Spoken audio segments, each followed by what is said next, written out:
2 நாள் ரொம்ப வேகமாக போயிடுச்சுல்ல. ஸோ இதான் இந்த 2 நாள் விசேஷ கூட்டத்தில் கடைசி செய்தி.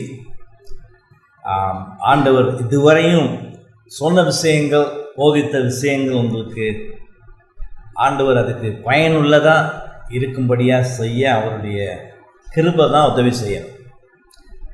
ஏன்னா குடும்ப வாழ்க்கையும் பிள்ளை வளர்ப்பும் முறையாகவே இல்லாத ஒரு சமுதாயத்தில் ஆண்டவரை அறிந்து கொண்டு நீங்கள் சபைக்கெல்லாம் போக ஆரம்பித்து வாழ்ந்துக்கிட்டு இருக்கிறீங்க.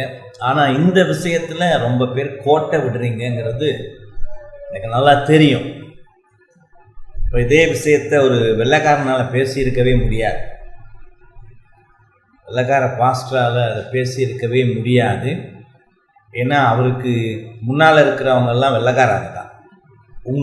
இங்கே இருக்கிற அளவுக்கு இந்த விஷயத்தில் இவ்வளவு மோசமாக அங்கே தேட முடியாது. ஏன்னா அங்கே இருக்கிற பெற்றோர்களும் ஒழுங்காக வளர்ந்துருக்கிறதுனால சபையில் இருக்கிறவங்க எல்லாம் ஒழுங்கான ஒரு குடும்ப வாழ்க்கையை நடத்தி ஒழுங்கான பிள்ளை வளர்ப்புலலாம் அங்கே நடக்குது. ஆகவே இங்கே நடக்கிற நான் சொன்னேன்னா அவங்களுக்கு ஜீரணிச்சிக்கவே முடியாது. புரியுதுங்களா? போன வருஷம் பாஸ்டர்களுக்கான அந்த கான்ஃபரன்ஸ் வச்சுருந்த பொழுது பாஸ்டர் மிச் லஷ், நல்ல ஃப்ரெண்டு, அவரும் நானும் தான் வந்திருந்தோம். அப்போ அவர்கிட்ட நான் சொன்னேன், இந்த குடும்ப சம்பந்தமானதை மட்டும் நீ என்கிட்ட விட்டுரு, மற்றதெல்லாம் நீங்கள் எடுத்து சொல்லுங்கள். அவர் ஏன்னு கேட்கல, அவரே சொன்னார், அது நல்லது தான், எனக்கு ஒரு மண்ணும் தெரியாது, நான் எங்கள் ஊரில் இருக்கிறவங்ககிட்ட பேசுகிற மாதிரி பேசிட்டு போயிடுவேன், ஆனால் அதில் ஒன்றும் பெரிய பலன் இருக்காது, சரிங்களா? ஆகவே சில பேருக்கு இதெல்லாம் கேட்டு அதிர்ச்சியாக இருக்கலாம், ரொம்ப தப்பாக வாழ்ந்துருக்கிறோம், இனி என்ன செய்கிறதுன்ட்டு கூட யோசனை இருக்கலாம். நான் 2வது செய்தியில் கொடுத்ததை ரொம்ப மனபாரத்தோட ஜெபத்தோட நீங்கள் செஞ்சீங்கன்னா சரிப்படுத்த முடியாதுன்னு இல்லை, ஆண்டவரோட நம்பிக்கை இருந்தால். அப்போ அதுக்கு என்ன செய்யணும்? கணவனும் மனைவியாக இருக்கிறவங்களும் நீங்கள் உட்கார்ந்து 2 பேரும் ஒத்துக்கிட்டு மனம் விட்டு பேசணும். அவனுக்கும் பொறுமை வேணும், உங்களுக்கும் பொறுமை வேணும், மனம் விட்டு பேசணும். அதுதான் முதல்ல செய்ய வேண்டியது. அப்படி செய்தீங்கன்னா சரியாக வர்றதுக்கு வாய்ப்பு உண்டு. அதை நீங்கள் செய்யணும். இல்லை இப்படியே இருந்துட்டோம், சில பேர் ஹஸ்பண்டுக்கு ஒய்ஃபுக்கு பேசுகிறதுக்கே வெக்கமாக இருக்கு, ஏன்னா அப்படி வாழ்ந்துட்டீங்க. உண்மையா? அது என்ன ஒரு அது ஜீரணிக்கவே முடியாது. கல்யாணம் பண்ணியிருக்கிறீங்க, ஆண்டவர் வேதம் சொல்லுது, பண்ணுனா ஒரு உயிராக ஒரு உடலாக மாறிடுறீங்க. அப்போ மனைவியோட பேசக்கூடாத ஒரு விஷயம் புருஷனுக்கு இருக்குமா? புருஷனோட பேசக்கூடாத, பேச முடியாத விஷயம் மனைவிக்கு இருக்குமா? அதில் என்ன வெக்கப்பட இருக்குது? அது தப்பாக வாழ்ந்த முறை தான். ஆனால் கிறிஸ்தவர்கள் அப்படி இருக்கிறது பெரிய தப்பு. அது நீங்கள் இருக்கிற சபைக்கே சரியில்லை. ஆகவே வேறு சபையில் இருந்து வந்திருக்கிறவங்க நான் ஒன்றும் பெருசாக புத்தி சொல்ல முடியாது. இந்த சபையில் இருக்கிறவங்க நீங்கள் மாற்றிக்கிட்டு தான் ஆகணும். நீங்கள் மாற்றிக்கிட்டு தான் ஆகணும். உங்களுக்கு என்ன உதவி வேணுமோ அந்த குடும்ப வாழ்க்கையை மாற்றி அமைச்சிக்கிறதுக்கு தாராளமாக பாஸ்டர் வினோதன் நீங்கள் பேசலாம். அது ஒரு நல்ல பாஸ்டர், ரொம்ப இடத்துல இருக்கிற மாதிரி போக்கிரி பாஸ்டர் இல்லை, சரியா? ஒரு நல்ல பாஸ்டர் இல்லாட்டி தான் நான் இங்கே இருக்க மாட்டேனே, இந்த இடத்துல இருக்க மாட்டேன். அதனால் நீங்கள் பேசலாம். இப்போ அவருக்கு கொஞ்சம் எனக்கு கஷ்டமானதை தெரியுதுன்னா தான் நான் இருக்கிறேனே, பார்த்தீங்களா? ஸோ அதனால் நான் உதவி செய்யலாம். ஆகவே 2 பேரும் சேர்ந்து உங்கள் குடும்பம் ஒழுங்காக ஓடுறதுக்கும் பிள்ளைகள் சரியாக வளர்கிறதுக்கும் நாங்கள் உதவி செய்யலாம். ஆனால் அது மாறணும், இல்லாட்டி சர்ச் நடத்தி பிரயோசனமே இல்லை. நமக்கு இந்த பொய் அல்லலூயாலாம் தேவையே இல்லை. ரொம்ப பேர் எனக்கு ஃபோன் பண்ணால் ஸ்தோத்திரம்பாங்க, நான் பதிலே சொல்ல மாட்டேன். சில பேருக்கு இப்போ சொல்ல ஆரம்பிச்சுட்டு அது காலத்தை பொறுத்து அவங்க ஸ்தோத்திரம் சொன்னால் நான் குட் மார்னிங்கிறது, அவன் விட மாட்டான், ஸ்தோத்திரம் பாஸ்டர்மா, குட் மார்னிங் தம்பி. அப்புறம் ஏன் இவர் சொல்ல மாட்டாருன்னு அவங்க கேட்க மாட்டாங்க, விட்டுருவாங்க. இது என்ன பழக்கம் ஸ்தோத்திரம்? அதுக்கு அர்த்தமே தெரியாமல் பழகி வச்சிருக்கிறாங்க. வேதத்தில் ஸ்தோத்திரம்னு வார்த்தைக்கு இங்கிலீஷில் ப்ரைஸ்ன்னு பேர். அப்போ நம்ம ப்ரைஸ் பண்ண வேண்டியது யார்? ஆண்டவர். போற்றணும். இப்போ ஆண்டவரை போற்றணும். எப்படி போற்றணும்? பாடல்களை பாடி தான் அவரை போற்றுறது. ஜெபம் போற்றுதலின் ஒரு பகுதி. நீ ஏன்ப்பா என்ன போற்றுறையா? நான் என்ன பண்ணிட்டேன்? அப்போ விவரமே தெரியாமல் நடந்துக்கிற தப்புலையே. அதனால நான் பதிலே சொல்கிறேன், என்கிட்ட வராதிங்க, இந்த சர்ச்சில் இருக்கக்கூடாது. ஸ்தோத்திரம் சொல்லுங்க ஆண்டவர்கிட்ட. ஜெபத்தில் மனுஷனுக்கு ஸ்தோத்திரம் பண்ணக்கூடாது. சடங்கு நமக்கு தேவையே இல்லை, ஒழுங்கு தான் நமக்கு தேவை. சரி, இப்போ விஷயத்துக்கு வருவோம். பிள்ளை வளர்ப்பு அதனுடைய 2வது பாகத்தை தான் பார்க்க போகிறோம். ஜேசி ரயில் அந்த புத்தகத்தில் 17 ஆலோசனைகளை கொடுத்துருக்கிறாருன்னு காலையிலேயே சொன்னேன். அந்த 17 ஆலோசனைகளில் 3 மட்டும்தான் நம்ம பார்த்துருக்குறோம். மறுபடியும் அதை சுருக்கமாக அந்த 3 என்னன்னு சொல்கிறேன். முதலாவது, பிள்ளைகளை அவர்களுடைய விருப்பத்தின்படி இல்லாமல் அவர்கள் நடக்க வேண்டிய வழியில் அவர்களை வளர்க்க வேண்டும். அப்போ அவங்க நடக்க வேண்டிய வழின்னு ஒன்று இருக்குது. அது வேதம் சொல்லுது எப்படி நடக்கணும். அந்த வழியில் அவங்க போகும் விதமாக நீங்கள் என்ன செய்யணும்? செய்ய வேண்டியதெல்லாம் நீங்கள் செய்யணும். உங்கள் தலையில் சுமத்தப்பட்டிருக்கின்ற பெரிய பொறுப்பு, தட்டி கழிக்க முடியாத ஒரு பெரிய பொறுப்பு. ஆண்டவர்கிட்ட அவிசுவாசியாக இருந்தாலும் விசுவாசியாக இருந்தாலும் பதில் சொல்லியே தீர வேண்டி வரும். உங்கள் பிள்ளைகள் தவறான முறையில் வளர்ந்தால் நீங்கள் இல்லாமல் அந்த தவறான முறை வராது. ஒரு பெரியவர் சொல்லியிருக்கிறார், சொன்னா இல்லையா, ஒரு மனுஷனில் 10ல் 9 காரியம் நல்லதாக இருந்தாலும் கெட்டதாக இருந்தாலும் வளர்ந்த முறையிலையும் அவன் படித்ததுலேயும் இருந்து தான் வந்திருக்குது. அவன் படித்ததுலன்னு அவன் எங்கே படிக்கிறதுக்கு நீங்கள் அனுப்புனீங்களோ அதுவும் உங்கள் தலைமையில் விழுந்துடும். ஆகவே ஒரு நாள் சொல்லாங்க உங்கள் சொந்தக்காரங்கக்கிட்ட, ஃப்ரெண்ட்ஸுக்கிட்ட, ஐயோ என் மகன் அவன் ரொம்ப போக்கிரியாக இருக்கிறான், என்ன பண்ணுறேன்னு தெரில. அதை எனக்கு சொன்ன நான் என்ன செய்வேன்? நீ போக்கிரி, அதான் அவன் போக்கிரியாக இருக்கிறான், அப்படித்தான் நான் சொல்லுவேன். ஏன்? உன் பொறுப்பப்பா. ஆண்டவர் அதை வேற யாருக்குமே கொடுக்கல, உங்களுக்கு தான் கொடுத்துருக்கிறார். அப்போ அந்த களிமண்ணை ஒரு அழகான பாத்திரமாக்குற வேலை உங்களுக்கு தான் கொடுக்கப்பட்டிருக்கிறது ஆண்டவருடைய உதவியோடு. நீங்கள் அதை கெடுக்கலாம், இல்லை சரிப்படுத்தலாம். நீங்கள் பொறுப்போடு நடக்கிறதுல இருந்து தான் உங்கள் பிள்ளை வளர்ப்பு சரியாக இருக்க போகிறது. 2வது, மென்மையோடும் அன்போடும் பொறுமையோடும் பிள்ளைகளை வளர்க்க வேண்டும். ஏன் திடனற்று போகிறவர்களா கோபமுற்ற மாதிரி நீங்கள் ஒன்றும் பண்ணக்கூடாது. ரொம்ப பெற்றோர்களுக்கு அதான் வேலை, அடிக்கிறது திட்டுறது. ஏன்னா அவனுக்கு பொறுமை இல்லை, ஏதோ அவன் தேவையில்லாமல் நம்ம வீட்டில் பிறந்துட்டான் மாதிரி, உங்கள் வேலை கெடுதே, அவன் இடையூறு பண்ணுறானே. அவன் என்ன செய்கிறீங்க? உங்களுடைய மாம்ச பலவீனத்தை எல்லாம் அவங்ககிட்ட காட்டுறீங்க, இல்லாட்டி உங்கள் மகக்கிட்ட காட்டுறீங்க. அது வளர்க்கிறதா? இல்லை, அது அழிக்கிறதுக்கு வழி. அதனால் அவங்க உங்ககிட்ட இருந்து ஒதுங்குவாங்க.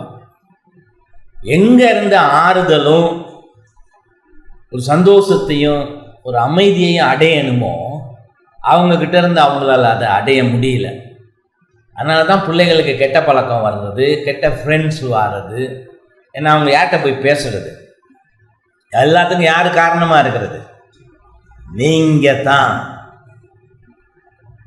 ஆண்டவருக்கு பதில் சொல்லி ஆகணுமா இல்லையா? பிள்ளைகள் ஆண்டவரால் நமக்கு கொடுக்கப்பட்ட ஈவுன்னு வேதம் சொல்லுது. ஆண்டவர் கொடுக்குற ஈவை அப்படியா பயன்படுத்துறது? ஆகவே உங்களுடைய மாம்ச பலவீனத்தெல்லாம் இல்லாமாக்க வேண்டி இருக்கு. உங்களுக்கு கொடுக்கப்பட்டிருக்கிற பொறுப்பை சரியா கர்த்தருக்கு முன்பாக விசுவாசமாக செய்வதற்கு. சரிங்களா? உங்க சுதந்திரம் என்னென்ன இருக்கிறதோ அதெல்லாம் இழக்கலாம் பிள்ளைகள் சரியா கொண்டு வர்றதுக்காக. நேற்று கூட ஒரு யூடியூப்ல ஒரு கிளிப் பார்த்தேன், ஆக்சிடெண்ட்டாக தான். டண்டுல்கர், அவங்க பழைய கிரிக்கெட்டர், அவன் தான் குடும்பத்தை பற்றி பேசுகிறான். சரி, நல்லா குடும்பத்தை பற்றி பேசுகிறானே அப்படின்ட்டு நம்மளும் குடும்பத்தை பற்றி பேச போகிறதுனால என்னதான் சொல்கிறான்னு பார்ப்போன்னு கேட்டேன். அவன் சொன்னான், என் அவனுடைய மக சாரா ஒன்றா கேட்டானா, அப்பா எனக்கு 50,000 ரூபா கொடுன்னு. அவனுக்கு என்ன 5 லட்சமும் கேட்டால் கொடுத்துடலாம். அப்போ 50,000 உனக்கு எதுக்கு அப்படின்னு கேட்டு அவள் அதுக்கு பதில் சொல்ல, நீங்கள் கொடுங்களேன் 50,000 ரூபா கொடுங்களேன். இப்போ அப்போ தான் அவன் கிரிக்கெட் விளையாடுறதெல்லாம் ரிட்டையர் ஆக நிலைமை. ரிட்டையர் ஆகின உடனே விளையாடலையேன்னு ஒரு மாதிரி இருக்குது. ஒய்ஃப்கிட்ட சொல்லியிருக்கேன், உடம்பெல்லாம் கொஞ்சம் ஸ்டிஃபாக இருக்கிற மாதிரி இருக்குது, ஏன்னா திரும்ப போய் விளையாடுவோமா அப்படின்னு யோசனை வந்திருக்கான். மகளுக்கும் தெரிஞ்சு போயிருக்கு போல். அப்போ 50,000 கொடுப்பா. சரி, மக கேட்டான்னு 50,000 கொடுத்தான். இந்த 50,000 கையில் வாங்கிக்கிட்டு அவன் என்ன செஞ்சான்னா அந்த 50,000 அவனுக்கே திருப்பி கொடுத்தான். இப்போ அவன் பார்க்குறான், ஏன் எனக்கு திருப்பி கொடுக்குறேன்? ஒரு காரணமாக தான் திருப்பி கொடுக்குறேன்ப்பா. இப்போ 50,000 நான் கொடுக்குற காரணம், தயவுசெய்து இனியாவது எங்களோட கொஞ்சம் நேரத்தை செலவிடுங்க. எப்படி இருக்கு? தயவுசெய்து இனியாவது உங்கள் நேரத்தை எனக்கு கொடுங்க, அதுக்கு உங்களுக்கு 50,000 கொடுக்குறேன். ஒரு சின்ன இது, ஆனால் ஒரு மனுஷனை எவ்வளோ தூரம் அது மாற்றும் தெரியுமா? இப்போ தண்டுல்கர் சொல்கிறான், ஒரு அவிசுவாசி அன்னையிலேருந்து தீர்மானிச்சிட்டேன், என் பிள்ளைகளுக்கு நான் நேரத்தை கொடுக்க போகிறேன். இப்போ அவிசுவாசிக்கிட்ட இருந்து நம்ம கற்றுக்க வேண்டியிருக்கு. கிறிஸ்தவர்கள் பேர் வச்சுக்கிட்டு நம்ம செய்கிற அநியாயம். பிள்ளைகளுக்கு நேரத்தை கொடுக்கணும். அவங்க பேசுகிறதுக்கும் நம்ம அதுக்கு ரெடியாக இருக்கணும், கேட்குறதுக்கும் வேறு எந்த வேலையும் பெருசே இல்லை. ஏன்னா அது பிள்ளைகள் வளர்க்குறதுல இதெல்லாம் ஒரு பங்கு. ஆரம்ப காலத்தில் 30 வருஷத்துக்கு முன்னே இங்கே வந்தப்பெல்லாம் சில ட்ரிப்பு தான், எல்லா ட்ரிப்லையும் இல்லை, ஒரு மாதம் இருந்துருக்கிறேன். முக்கியமாக ஒரு 3 வாரம். பிறகு நானே யோசித்து பார்த்து இதெல்லாம் கொஞ்சம் டூ மச், வரக்கூடாது அப்படின்ட்டு குறைச்சிக்கிட்டேன். அப்புறம் 2 வாரம். இப்போ இதெல்லாம் 10 நாளைக்கு குறைஞ்சது. சரிங்களா? ஏன்னா உங்களுக்கு மட்டும் சொல்லி சொல்லி தெரிந்துன்னு நான் மட்டும் தப்பு செஞ்சுக்கிட்டே இருக்கலாமா?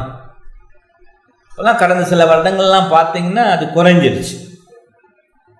ஏன்னா அது தப்பு, அது எனக்கே மனசில் பட்டுச்சு. இப்போ எங்கள் பிள்ளைங்களுக்கு முந்தைய ஆரம்ப காலத்தில் இருந்த அளவுக்கு நாங்கள் தேவையில்லை, இருந்தாலும் கூட மனைவிக்கு தேவையா இல்லையா?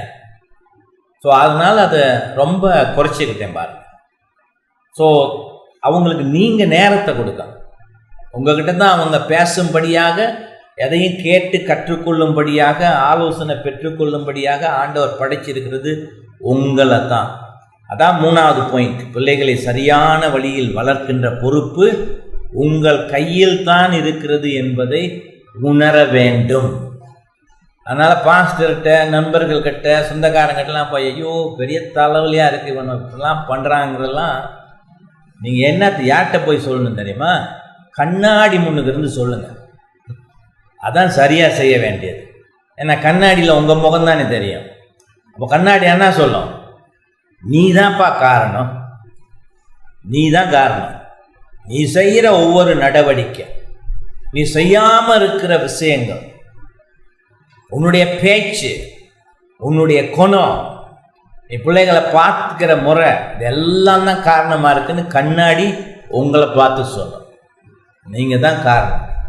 ஆகவே வாலிபர்கள் இன்னும் திருமணம் ஆகாமல் இருக்கிறவங்க இந்த ரொமான்ஸ் எல்லாம் மூட்டி ஒரு இடத்துல ஒதுக்கி வச்சுட்டு, அதெல்லாம் படம்லாம் பார்த்தா இதுதான் பிரச்சனை. அந்த ரொமான்ஸ் உதவாது. வைஃபுக்கு இல்லாட்டி கணவனுக்கு பெண்கள் விசுவாசமாக இருக்க வேண்டியது தான் முக்கியம். ரொமான்ஸை வச்சு என்னத்தை பண்ணுறது? ஆண்டவரில் அன்பு காட்டவும் விசுவாசமாக இருக்கவும் தெரியும். அப்புறம் என்ன யோசிக்கணும்? ஒவ்வொரு ஆண், கல்யாணமாகாத ஆணுன்னு என்ன கேட்டு பார்க்கணும்.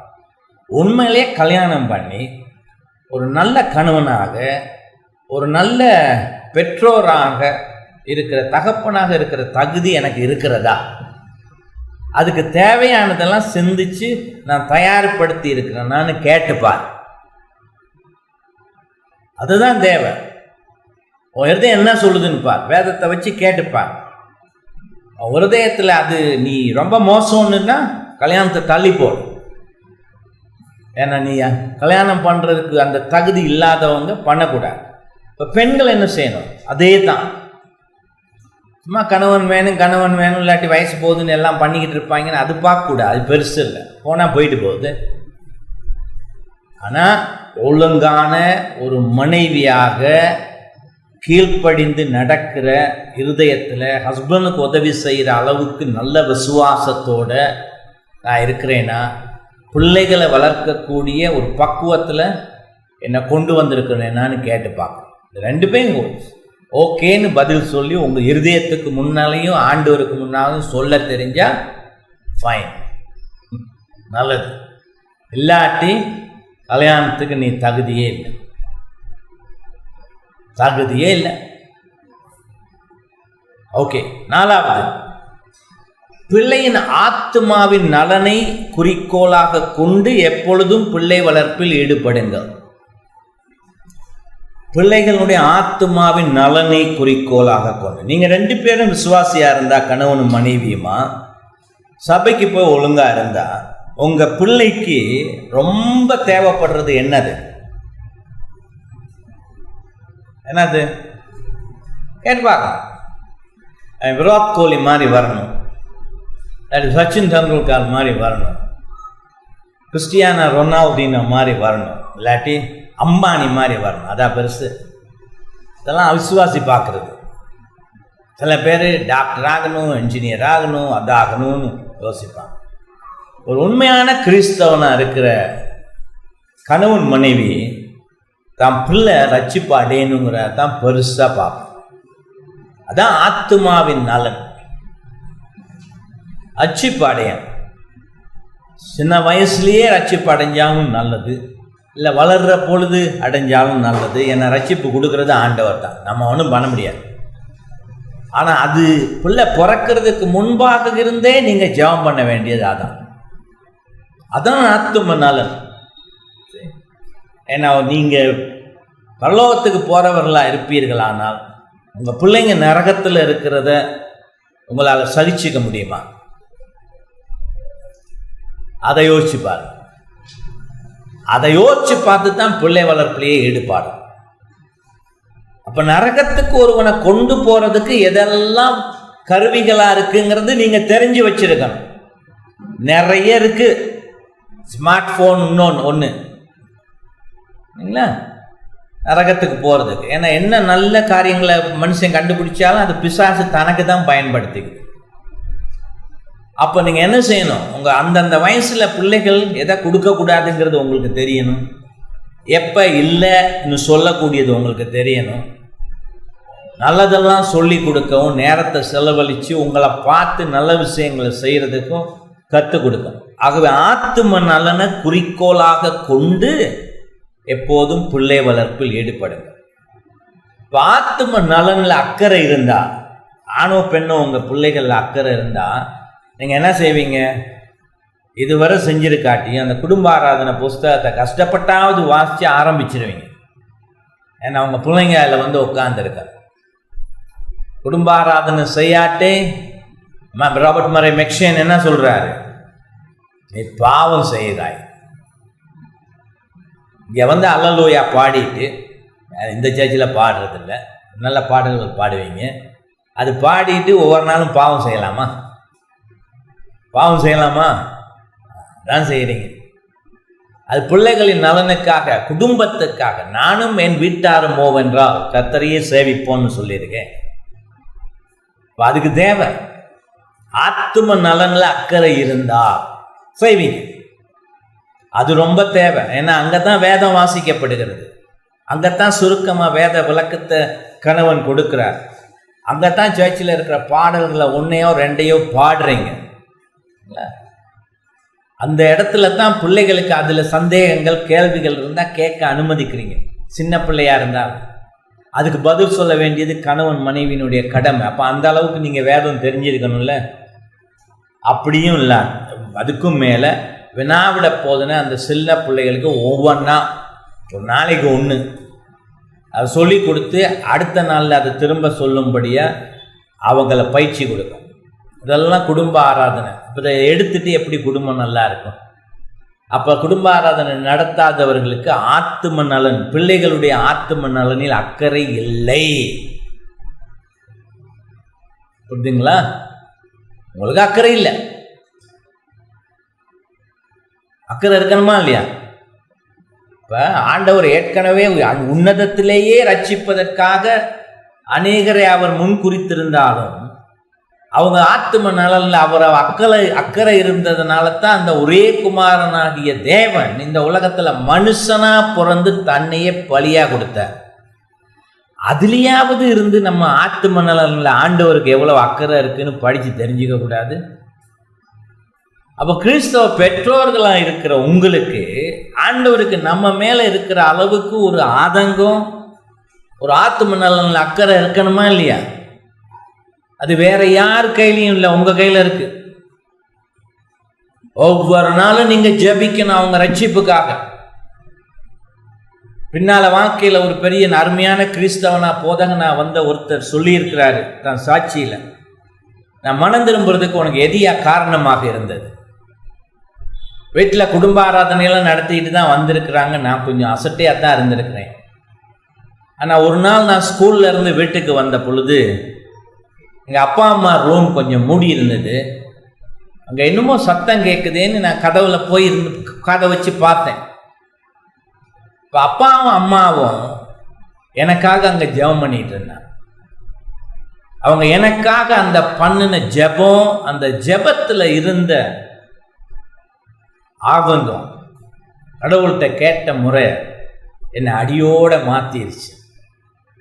அதுக்கு பிறகு தான் ஆவிக்குரிய விஷயங்கள் அக்கறை காட்ட ஆரம்பிச்சு.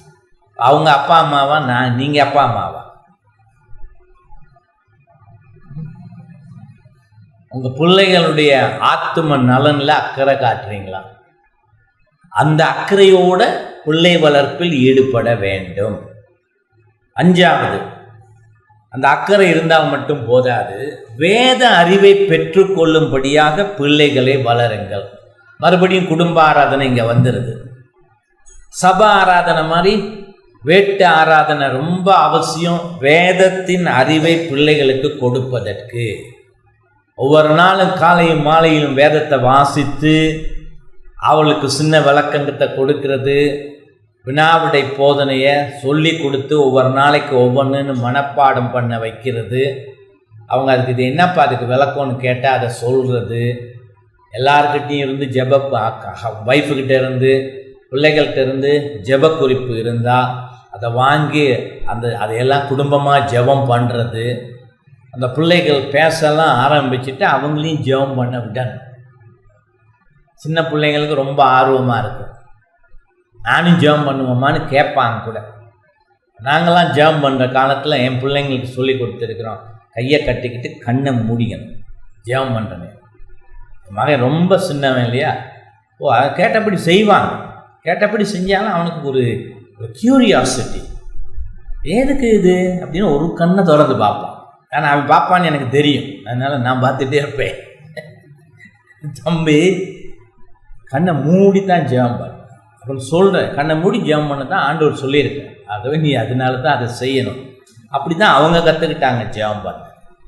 அப்புறம் அவங்க வளர்ந்த பிறகு தனியாகவே வேதம் வாசித்து தாங்கள் ரூமில் ஜெபம் பண்ணவும் சொல்லி கொடுத்துருக்குறோம். சரிங்களா? அப்போ நீங்கள் என்ன செய்யணும்? வேத அறிவை பெற்றுக்கொள்ளும்படியாக. அவங்க வேத அறிவை பெற்றுக்கொள்வதற்காகத்தான் நீங்கள் வேதத்தில் அக்கறை காட்டணும். ஏதோ ஒரு போக்குக்கு வாசிச்சுட்டு போகாமல் அதை வாசிக்கிறத புரிஞ்சிக்க பார்க்கணும். எப்படியா அவன் வைஃபுக்கு சொல்லி கொடுக்க போகிற, அவன் பிள்ளைங்களுக்கு சொல்லி கொடுக்க போகிற உனக்கு வேதம் தெரியாட்டி? புஸ்தகங்களை வாசிங்கன்னு ஏன் சொல்கிறேன்? இந்த வேதத்தில் இருக்கிற இந்த வசனங்களுக்கெல்லாம் அறிவை பெற்றுக்கொள்வதற்காக தான் புஸ்தகம் வாசிக்க. ஒரு கணவனுடைய பொறுப்பு இது. மனைவிக்கும் பிள்ளைகளுக்கும் உங்களால் முடிந்த அளவுக்கு வேதத்தை அறிந்திருந்து சொல்லி கொடுப்பது. வேத பால் ஊட்டி வளர்க்கணும் பிள்ளைகளுக்கு.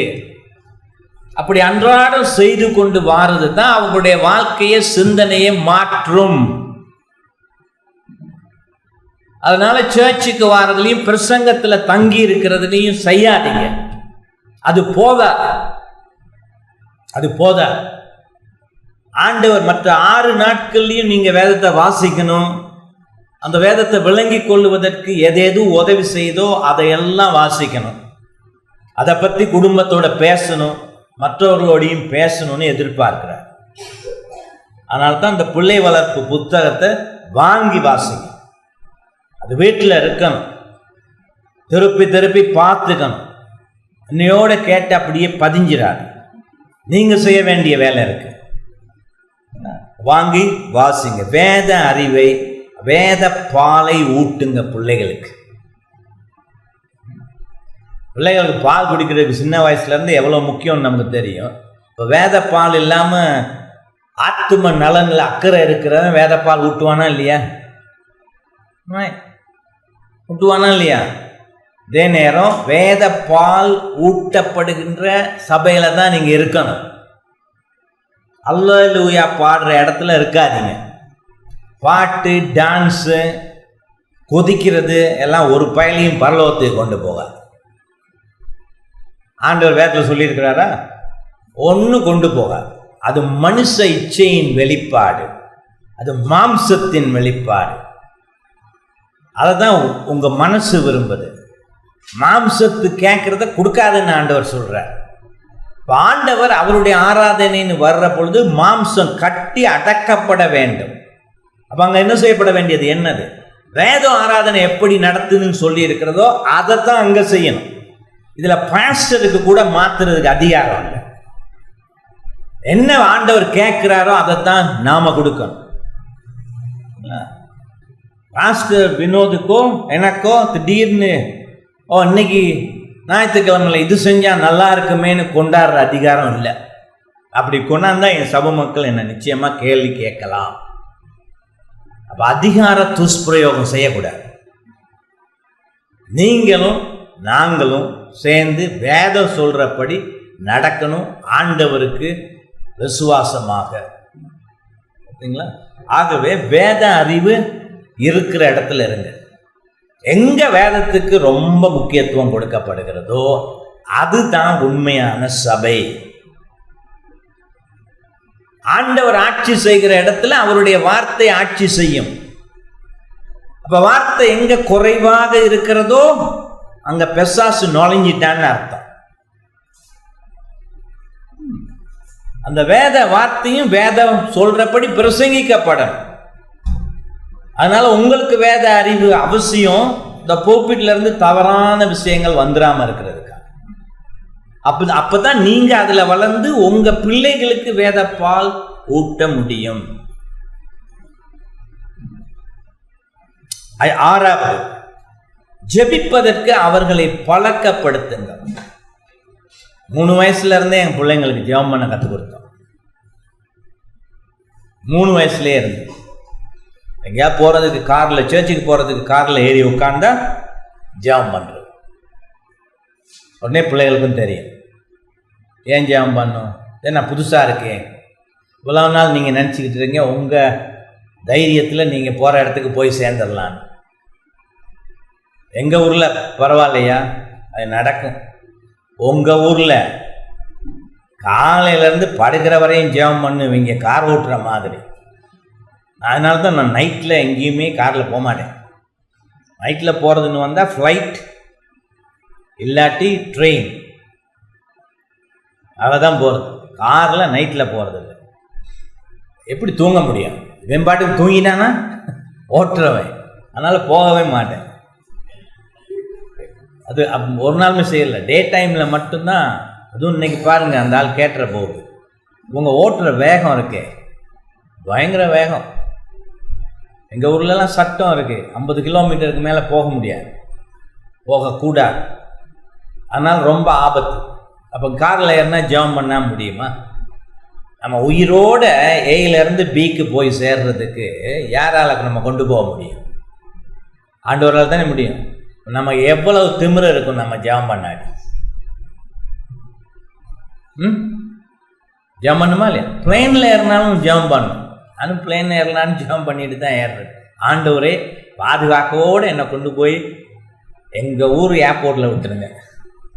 பிள்ளைங்களுக்கு கற்றுக் கொடுக்க போய் இறங்கின உடனே ஜெபம். இப்போ அதெல்லாம் 1 மணி நேரத்துக்கு ஜெபம் பண்ணக்கூடாது. ஆண்டவருக்கு நன்றி சொல்லணும். ஆண்டவரே எங்கள் ஜெபம் கேட்டு எங்களை கொண்டாந்து விட்டதுக்காக ஜெபம். சாப்பிட்ற நேரம் ஜெபம் பண்ணுறீங்களா? பண்ணுறது இல்லையே, பண்ணுறது இல்லை இல்லையா? அந்த அம்மா தலையாட்டிட்டாங்க, பண்ணுறதில்லை. பண்ணணும். ஏன்? அது வானத்திலேருந்து பொத்துன்னு வந்து விழுகுதா 3 நேரத்துக்கு? அப்படி விழுந்தாலே ஜெபம் பண்ணணுமே, அதுக்கு நன்றியா? இப்போ உணவு கொடுக்கறது ஆண்டவர். பறவைகளுக்கெல்லாம் கொடுக்கின்ற நான் உனக்கு கொடுக்க மாட்டேனான்னு கேட்குறாரு. அப்போ ஜெபம் பண்ணுமா இல்லையா? அன்றாட ஆண்டவர் ஒரு மாதிரி ஜெபத்தையே கொடுத்து உணவுக்காக ஜெபம் பண்ண சொல்லியிருக்கிறார். அப்போ பிள்ளை வளர்ப்பில் அதுவும் ஒரு பகுதி. உங்கள் பிள்ளை எப்படி நன்றி சொல்ல போகிறான்? ஜெபம் பண்ணாமல் சாப்பிடக்கூடாது. ரொம்ப பேருக்கு கூச்சம், ஹோட்டலுக்கு போனால் ஜெபம் பண்ணக்கூடாது. நான்லாம் அது பார்க்குறது இல்லை. ஜெபம் பண்ணுவோம், அவன் கேட்டால் கேட்டுட்டு கொஞ்சம் பொழைச்சி போகட்டும். அதனால எந்த இடத்துலையும் ஜெபம் பண்ண கூச்சம் பண்ண முடியாது. அரை மணி நேரம் பண்ணீங்கன்னா அப்புறம் கடைக்காரன் கேள்வி கேட்டு தான் ஆகணும். ஏன்னா அடுத்தவனுக்கு சீட்டு வேணுமா இல்லையா? ஒரு 1 நிமிஷம் 2 நிமிஷம் ஜெபம் பண்ணக்கூடாது. சாப்பாட்டுக்கு நன்றி சொல்லணும், ஜெபம் பண்ணணும். ஆகவே காலைல எழும்பின நேரத்துலேருந்து சாப்பிட்ற நேரம், ஸ்கூலுக்கு போகிறதுக்கு முன்னே ஜெபம் பண்ணாமல் அனுப்பவே மாட்டோம். ஜெபம் பண்ணி தான் அனுப்புவோம். சரிங்களா? நான் காரில் ஏறினா போகிற இடத்துக்கு திரும்ப ஏறி வர பொழுதும் சின்ன ஜெபம் பண்ணுறது. அப்புறம் அன்றாட ஜெபம் இருக்கு இல்லையா, குடும்ப ஆராதனை, அதெல்லாம் ஜெபம் பண்ணுறோம். ஆண்டவர் எனக்கு நன்மைகளை செய்திருந்தால் வேலை அவங்களுக்கு ஜெபம் பண்ணணும். சின்ன வயசுலேயே 3 வயசுலேயே இருந்து நாங்கள் இன்னொரு பழக்கம் கற்றுக் கொடுத்துருந்தோம் எங்கள் பிள்ளைகளுக்கு. என்னன்னா, கோயிலுக்கு போகிறதுக்கு காணிக்கை போடணும்ல, நாங்கள் போடுவோம். இப்போ அவங்களுக்கு பாக்கெட் மணின்னு கொடுப்போம், வாரத்தில் பாக்கெட் மணி. அப்போ அவங்க என்ன செய்வாங்க, சின்ன பிள்ளைங்களாக இருந்தாலும் அது காயின் தானே, அதை எடுத்து பாக்கெட்டில் வச்சுருந்துட்டு சர்ச் ஆராதனை நடக்கிற நேரம் அது வர்ற பொழுது அதில் போடுவாங்க. அப்போ சின்ன வயசுலேயே கற்றுக் கொடுக்குறது. அந்த சின்ன வயசுலேயே அது கற்றுக் கொடுத்துருக்காட்டி இன்றைக்கி என் மக ரொம்ப வளர்ந்து நல்ல ஜாபில் இருக்கிற நேரம் ஆண்டவருக்கு காணிக்கை கொடுக்குறதுல அவள் தான் உயர்ந்த இடத்துல பழக்கப்படுத்தியிருக்கு. பழக்கப்படுத்தாமல் அது வரல. யாராவது பர்த்டே ப்ரெசண்ட் வருது, என் மனைவி உட்பட பர்த்டே ப்ரெசண்ட்டு இல்லாட்டி கிறிஸ்மஸ் நேரம் ப்ரெசண்ட்டுன்னு காசு வந்தால் இவங்க எல்லாமே 1ல் 10ல் 1 எடுத்து கோயிலே கொடுப்பாங்க. அதையும் சொல்லி கொடுத்துருக்கு. அதையும் சொல்லி கொடுத்துருக்கு. நான் இங்கே இருந்தாலும் என் மனைவி காணிக்கை கொடுக்கறதுக்கு தவறுவதில்லை. பிள்ளை வளர்ப்புன்னா சாதாரணமானதில்லை.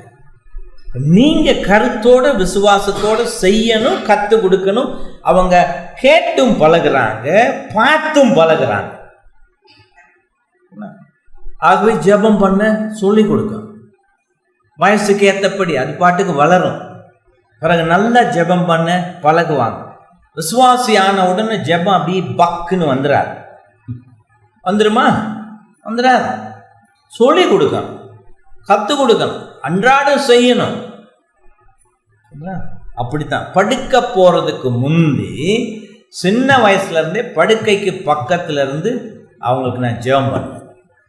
அதுக்கு பிறகு தான் குட் நைட் சொல்லிட்டு அவங்க படுப்பாங்க. சரிங்களா? இப்போ இதை விட பெரிய வேலை இருக்கா? உங்கள் பிள்ளைங்களை கவனித்து வளர்க்குற. அதனால தான் கணவன் மனைவி பணத்துக்காகவோ மற்ற தேவைகளுக்காகவோ பிரியக்கூடாது. நீண்ட நாட்களுக்கு பிரியக்கூடாது. பிரிந்தால் சரியில்லை. சார்ல்ஸ் ரேனியஸ் திருநெல்வேலி பக்கத்தில் ஒரு பயங்கர சீர்திருத்த மிஷனரியாக போதகராக இருந்தார். அவர் நீண்ட பிரயாணங்கள் போய் ஊழியம் செய்யணும்னா வைஃபை கூட்டிகிட்டு தான் போவார். சுற்றி இருக்கிற ஊர்களில் செஞ்சால் மட்டும்தான் வைஃபோட போக மாட்டார். என்ன அன்றைக்கி திரும்பி வந்துடலாம். ஏன் அதெல்லாம் செஞ்சாங்க? மனைவிக்கு செய்ய வேண்டியது செய்வதற்காக. அது என்ன, பிள்ளைகளுக்கு தகப்பன் தேவை, தாயும் தேவை, தகப்பனும் தேவை. ஆகவே ஜெபம் பண்ணுறதுக்கு அவங்கள பழக்கப்படுத்துங்கள். நீங்கள் கற்றுக் கொடுக்கணும், நீங்கள் பயிற்சி கொடுக்கணும். 7வது, பொதுவான கிருபையின் சாதனங்களை பிள்ளைகள் ஊக்கத்தோடு தவறாமல் பின்பற்றும் பழக்கத்தை ஏற்படுத்துங்கள். இப்போ உங்கள் பிறக்கின்ற பிள்ளைகள் விசுவாசிகள் இல்லை,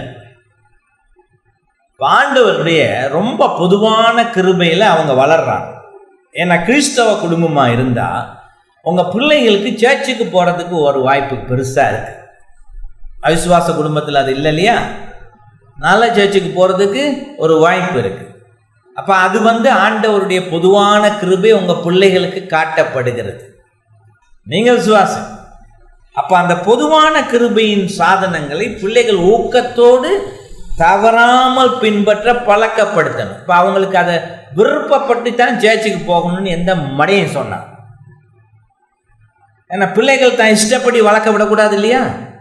அப்பா அம்மா போகிறோம், அதனால நீ வரணும், அதை அவங்க கீழ்ப்படியணும். ஆகவே அவங்க நீங்கள் கற்றுக் கொடுக்கணும். 1 மணி நேரம் சர்வீஸ் நடப்ப நர்ஸ்டே சர்ச்சுக்கெல்லாம் போகக்கூடாது. ஏன்னா 2 மணி நேரம் சர்வீஸ் நடத்துவான். 3-4 வயசு பிள்ளைங்களாம் என்ன பண்ணும்? அப்போ நம்ம சர்ச்சில் சர்வீஸ் நடத்தினா நம்ம சீர்திருத்த சபைகள்லாம் 1 மணி நேரம் 15 நிமிஷம் அதுக்கு மேலே போகாது. பெரிய மனுஷன் வயசானவங்க, சின்ன பிள்ளைங்க, பிரச்சனை உள்ளவங்க எல்லாம் வருவாங்களா இல்லையா? நாம் பாட்டு நேரத்தை வீணடிக்கலாமா? ஒரு ஆராதனையில் 6 பாட்டு எதுக்கு தேவை?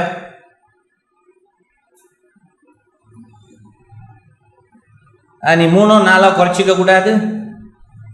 எதுக்கு ஆராதனையில் ரொம்ப இடம் கொடுக்கணும்? பிரசங்கத்துக்கு. அந்த பிரசங்கம் கூட அனாவசியத்துக்கு ரொம்ப நீண்டக்கூடாது. இந்த மாதிரி விசேஷ கூட்டமாக இருந்தால் தவிர 1 மணி நேரத்துக்கும் அதிகமாகவும் போயிடக்கூடாது. நார்மலாக சர்ச்சில் 45 நிமிஷம். இதெல்லாம் எதுக்கு? ஏன்னா ஆண்டவர் நம்ம ஆவியோட மட்டும் படிக்கலை. இப்போ பரலோகத்தில் இருந்தால் 3 மணி நேரம் சேமன் கேட்கலாம், அதுக்கான ஒரு பூரணத்துவத்தை அடைஞ்சிருக்கிறோம். ஆனால் இங்கே நம்ம மாம்சத்தோடையும் சரீரத்தோடையும் இருக்கும், அதனால தூக்கம் வரும், தளர்ச்சி வரும். இந்த மாதிரி வெயில் அடித்தா கஷ்டமாகவும் இருக்கும், அதுக்கு ஃபேன் தேவை, ஏர் கண்டிஷன் தேவை. ஆகவே அதுக்கு ஏற்றபடி தான் ஆராதனையை நடத்தணும். அப்போ பிள்ளைகளுக்கும் நம்ம என்ன அதுக்கு ஏற்றபடி செய்யணும். பாஸ்டர்ஸ் யோசிக்கணும். சின்ன பிள்ளைங்க இருக்கிறாங்கன்னா பாஸ்டர்ஸ் இதாங்க ஒரு அம்மா ஒரு சின்ன பிள்ளைய பக்கத்தில் வச்சுருக்கிறாங்க. நான் 2 மணி நேரம் பேசிக்கிட்டு இருந்தேன்னா இப்போ அந்த பிள்ளைக்கு பரவாயில்ல, அது ஹாயாக தூங்குது. அந்த அம்மா கழுத்து என்ன ஆகிறது?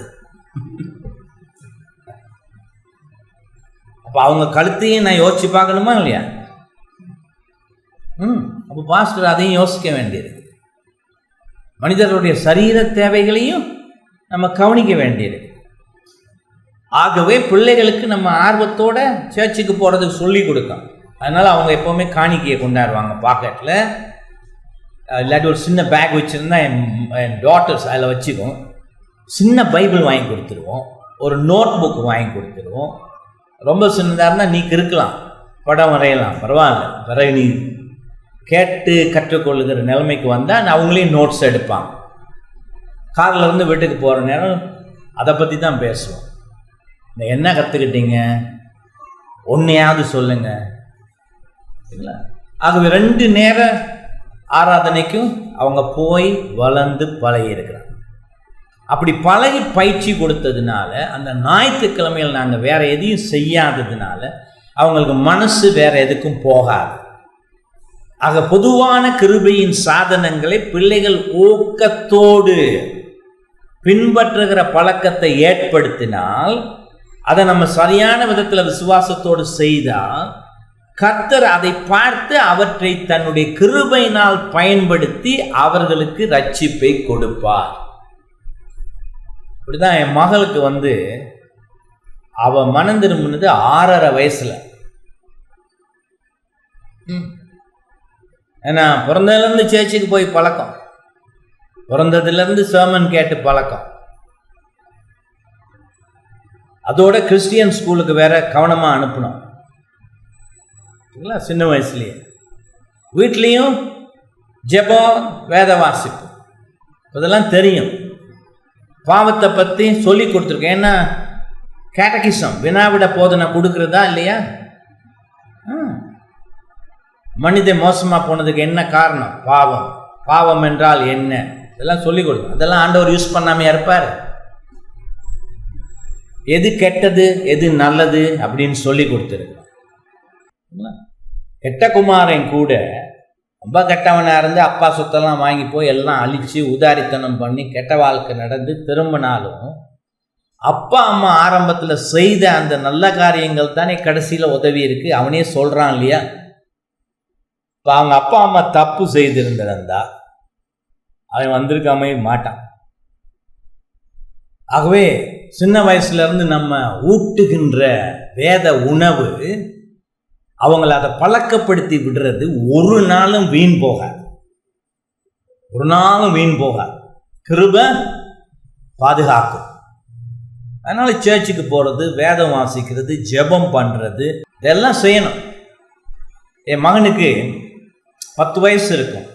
அந்த கொரியன் சைனீஸ் ஒரு டைக்வாண்டோன்னு சொல்லுவாங்க இல்லையா?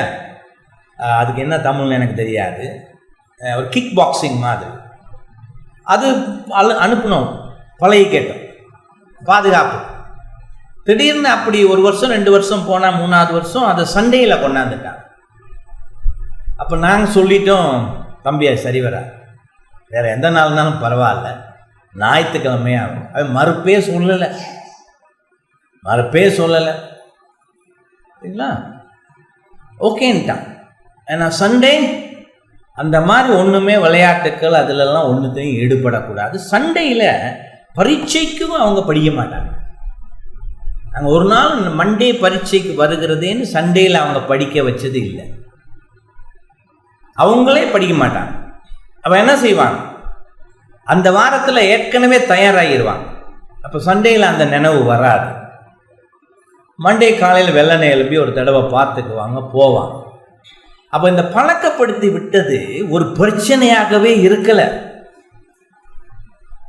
சர்ச்சுக்கு போகிறது, பைபிள் ஸ்டடிக்கு போகிறது, ப்ரேயர் மீட்டிங்கு போகிறது, வீட்டில் ஆராதனை பண்ணுறது இதெல்லாம் பிரச்சனையாகவே இல்லை. ஏன் அப்படி தங்களை பழக்கப்படுத்தி கொள்வதற்கு நம்முடைய உதவியோடு அதை பயிற்சியை அடைவதற்கு தான் ஆண்டவர் பெற்றோர்களை கொடுத்திருக்கிறார். இதை செய்யாத பெற்றோர்கள் வீட்டில் தான் பிரச்சனையே வரும். பல்ல கடிச்சிக்கிட்டு நம்ம செய்யணும். அதை என்னோட ரொம்ப ஆர்வத்தோடு ஆண்டவரில் நம்பிக்கை வச்சு இதெல்லாம் இப்படி செய்தால் ஆண்டவத்துக்கெல்லாம் பலன் கொடுப்பார் அப்படிங்கிறத நினச்சி செய்யணும். சரிங்களா? ஆகவே அந்த பழக்கத்தை ஏற்படுத்துங்க. நீங்கள் பாட்டுக்கு ஸ்கூலுக்கு எக்ஸாமுக்கு படிக்கிறது, அந்த காரியங்களை செய்கிறதெல்லாம் நீங்கள் எதில் ஆசைப்படுறீங்க, உங்கள் பிள்ளைகளை எதில் வளரணும்னு ஆசைப்படுறீங்கிறத தான் காட்டுது. இப்போ பெங்களூர் சர்ச்சில் 14ஆம் தேதி வெள்ளிக்கிழமை மீட்டிங். அவங்களாம் மீட்டிங்லாம் அரேஞ்ச் பண்ணி தான் யோசித்தாங்க. எல்லாருக்கும் எக்ஸாம். பாஸ்டர் முரளி எனக்கு சொன்னார், நான் ஒன்றும் அதுக்கு பதில் சொல்ல, உங்கள் இஷ்டம் விட்டுட்டேன். ஆனால் மீட்டிங் வச்சாங்க, எல்லாரும் லீவ் எடுத்துகிட்டு மீட்டிங் வந்துட்டாங்க. சரிங்களா? எல்லாரும் வந்துட்டாங்க. எக்ஸாம் இருந்த பொழுது சொல்லிக் கொடுக்கணும். எதுக்கு நீ முக்கியத்துவம் கொடுக்கிறாய், எந்த அளவுக்கு உனக்கு ஆண்டவர் பெருசு, பிள்ளை எங்க போகணுங்கிறதுல நீ கருத்து காட்டுகிறாய். ஆகவே கிருபையின் நியமங்களை ஊக்கத்தோடு அவர்கள் பின்பற்றும்படி நீங்கள் சொல்லிக் கொடுக்கணும். 8வது, உங்களுடைய வார்த்தையில் நம்பிக்கை வைக்கும்படி பிள்ளைகளை வளர்த்து வாருங்கள். உங்கள் வார்த்தையில் நம்பிக்கை வைக்கணும். இப்போ அப்படி நம்பிக்கை வைக்கணும். உண்மையிலேயே இங்கே இருக்கிற பெற்றோர்கள் வார்த்தையில் பிள்ளைகள் நம்பிக்கை வைக்காமல் இருந்தால் நான் அதுக்கு தப்பு சொல்ல மாட்டேன். ஏன், நீங்களே வார்த்தைப்படியே நடக்கிறது இல்லையே. பாஸ்டராக இருக்கிறவங்க கூட எனக்கு சொல்கிறது, இப்போ பாஸ்டர் நீங்கள் வர்றீங்கல்ல, நான் கட்டாயம் வந்துடுறேன் மீட்டிங்க்கு. அவனை கண்டுபிடிக்கிறதுக்கு சிஐடி அனுப்பணும். நான் எனக்கு பழகிருச்சு, அதனால் நான் அதிர்ச்சி அடைகிறதில்லை. இப்படியே அதிர்ச்சி அடைச்சிருந்தால் நான் ஹாஸ்பிட்டலுக்கு போகணும், ஹார்ட் அட்டாக் வந்து. அப்போ நான் என்ன தீர்மானிச்சிருந்தது, அப்படிங்களா, ரொம்ப சந்தோஷம் அப்படின்ட்டு வந்தால் பார்ப்போம், சொன்னதை நான் நம்ப மாட்டேன். ஏன்னா அதையே நம்பணும், நடந்தால் தானே நம்பணும். 10ல் 9 வராது. ஏன்னா இந்த ஒழுங்கை கற்றுக்கொள்ளலை.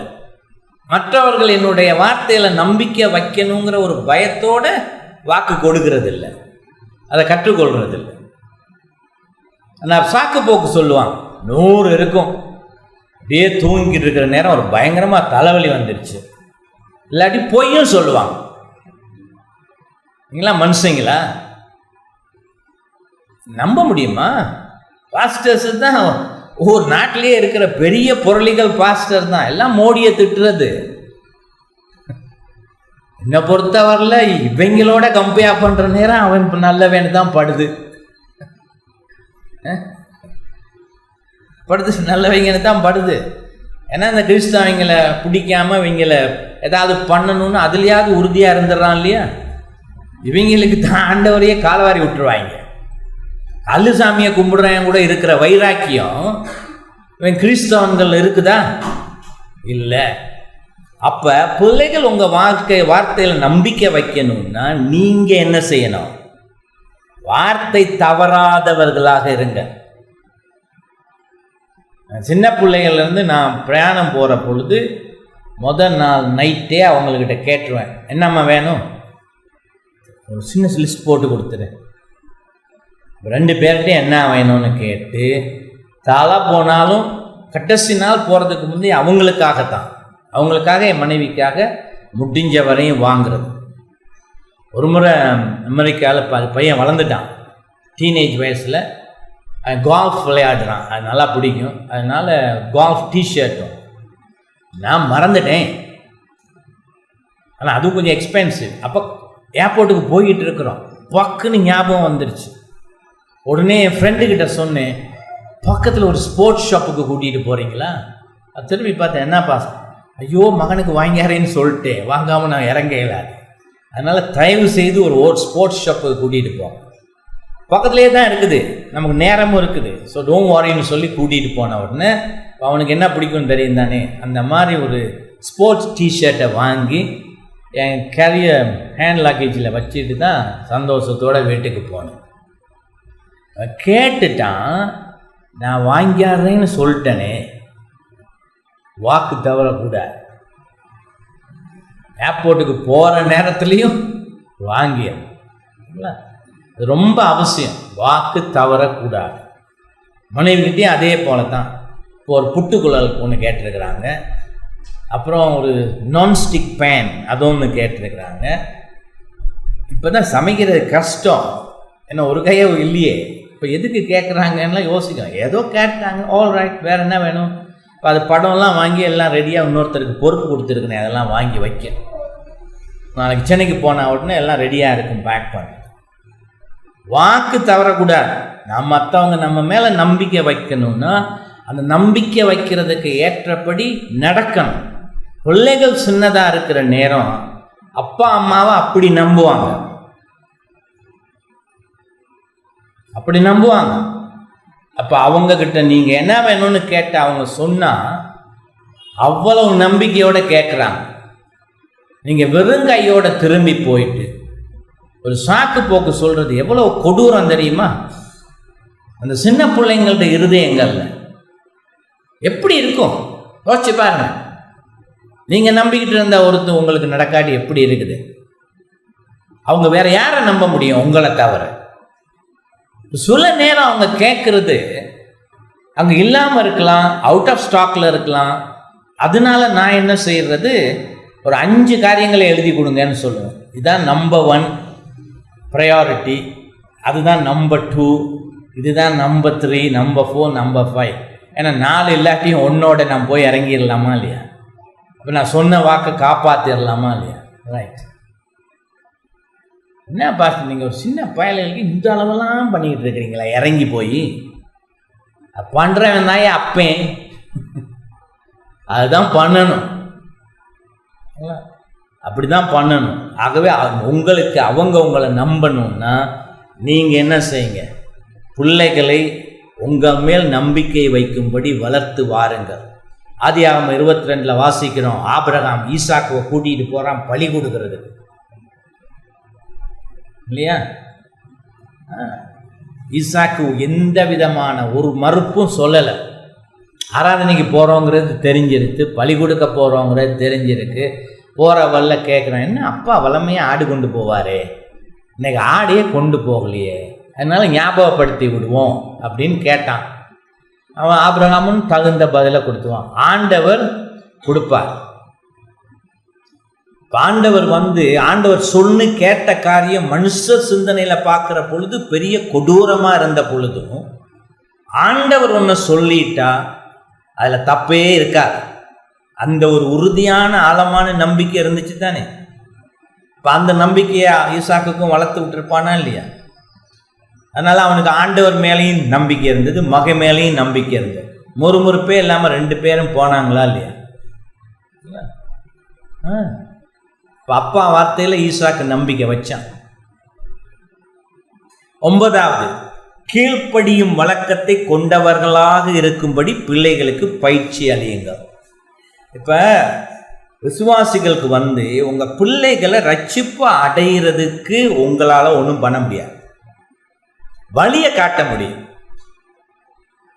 ரட்சிப்பை நீங்கள் கொடுக்க முடியாது. ரொம்ப பெற்றோர் அப்படி நினச்சிட்டு இருக்கிறாங்க. இப்போ அந்த போதகருக்குரிய இலக்கணத்தில் சொந்த குடும்பத்தை நன்றாய் நடத்துகிறவனும் தன் பிள்ளைகளை சகல நல்லொழுக்கம் உள்ளவர்களாய் கீழ்ப்படிய பண்ணுகிறவனுமாய் இருக்க வேண்டும் அப்படின்னு சொன்னதை, அதாவது பாஸ்டர்ஸ் பிள்ளைங்க எல்லாம் ரட்சிப்பை அடைஞ்சிருக்கணும் அப்படின்ன மாதிரி தப்பான விளக்கங்கள் கொடுக்குறாங்க.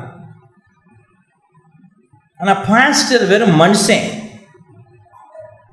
அவன் அந்த உத்தியோகத்தில் இருக்கிறதுனால அவன் மற்றவங்களுக்கு ஆவிக்குரிய ஒரு ரட்சிப்பை கொடுக்க முடியாது. வேதம் அப்படி எதிர்பார்க்கல. எல்லா பெற்றோரும் செய்கிறத தான் பாஸ்டர்ஸும் செய்யணும். அப்போ நம்ம செய்ய வேண்டியது என்னது? நல்லொழுக்கம் உள்ளவர்களாய் அவங்க வளர்க்கணும். பொய் பேசக்கூடாது, உண்மையே பேசணும், காலையில் நேரத்துக்கு எழும்பணும், நேரத்துக்கு படுக்க போகணும், படிக்கிற காரியத்தில் ஊக்கமாக ஈடுபடணும், நல்ல நண்பர்களோடு தான் பழகணும், கெட்டான சகவாசம் இருக்கக்கூடாது. இதெல்லாம் நல்லொழுக்கங்கள். வேதம் வாசிக்கணும், ஜெபம் பண்ணணும், சர்ச்சுக்கு தவறாமல் பெற்றோர்களுக்கு கீழ்ப்படிந்து நடங்கணும், நாங்கள் சொல்கிற காரியங்களை கீழ்ப்படிந்து செய்யணும். இதுதான் நல்லொழுக்கங்கள். 10 கட்டளை இருக்கிற பெற்றோர்களை கனம் பண்ணு. பெற்றோர்களை நீ கனம் பண்ணாட்டி அதை நேரத்தே சொல்லிட்டேன், இன்னைக்கு காலையிலையும் சொல்லிட்டேன், அது பெரிய தப்பு. பெற்றோர்களை கனம் பண்ணாமல் பெற்றோர்களுக்கு கீழ்ப்படியாமல் வளர்கிறவங்க உங்கள் வாழ்க்கையில் நீ உன் பிள்ளைங்க கீழ்ப்படியாமல் இருக்க போகிறத பார்க்க போகிற. அந்த சாபம் வேணுமா? வேணுமா? அப்போ இப்போ என்ன செய்யணும்? கீழ்ப்படியணும். நீ தப்பவே முடியாது கீழ்ப்படியாட்டி. சுற்றி வளைச்சி உன்னை கடிக்காமல் போகாது நீ செய்கிற காரியம்.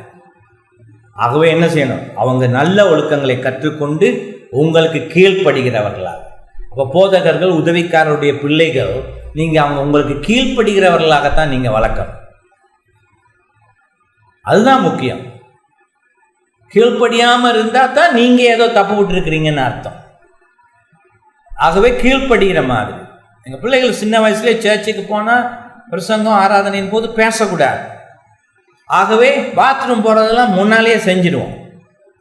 வயிற்று வலி இருந்து எதுவும் அவங்க சொன்னால் தான் அதையும் காதில் முள்ள சொல்லுவாங்க. தென் பிரச்சனை இல்லாமல் அவங்கள சத்தம் போடாமல் வெளியே கூட்டிகிட்டு போயிட்டு செய்ய வேண்டியது செய்யணும். இப்போ வளர்க்கணும்.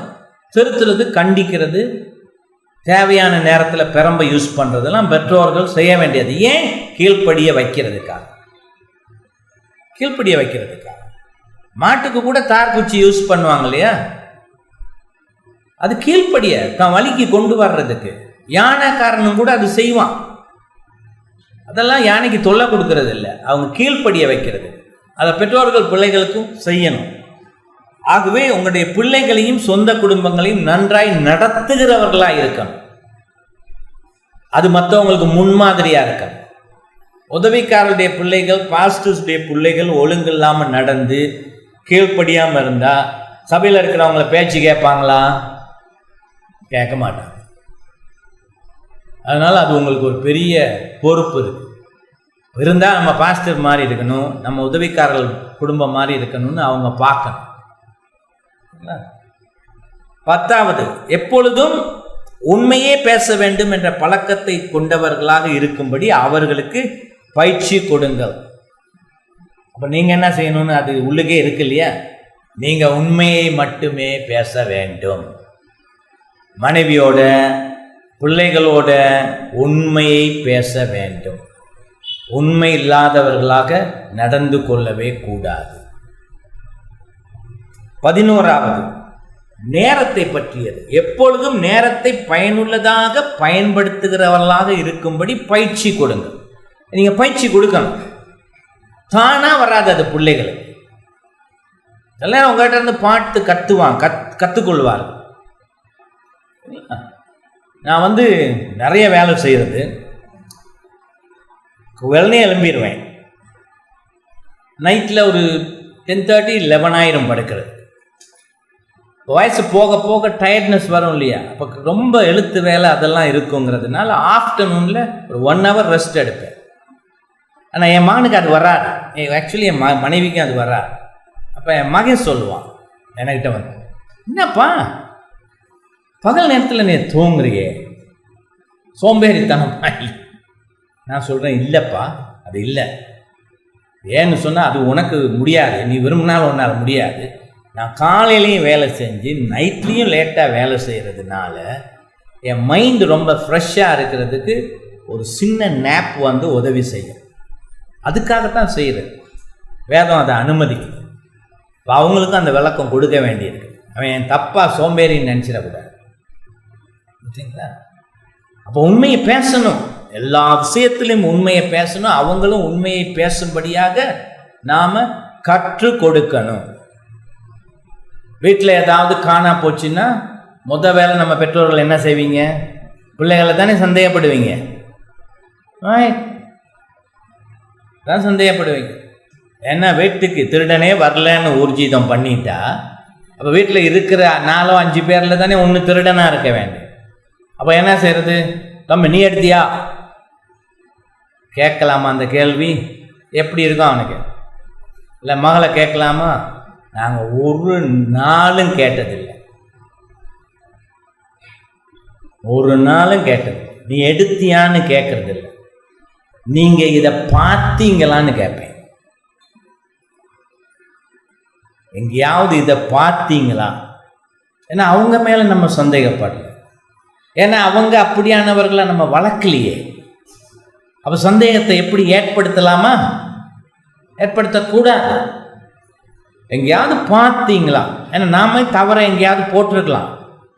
அவங்க கண்ணுக்கு பட்டிருக்கலாம், நீங்கள் படல, நம்ம படல.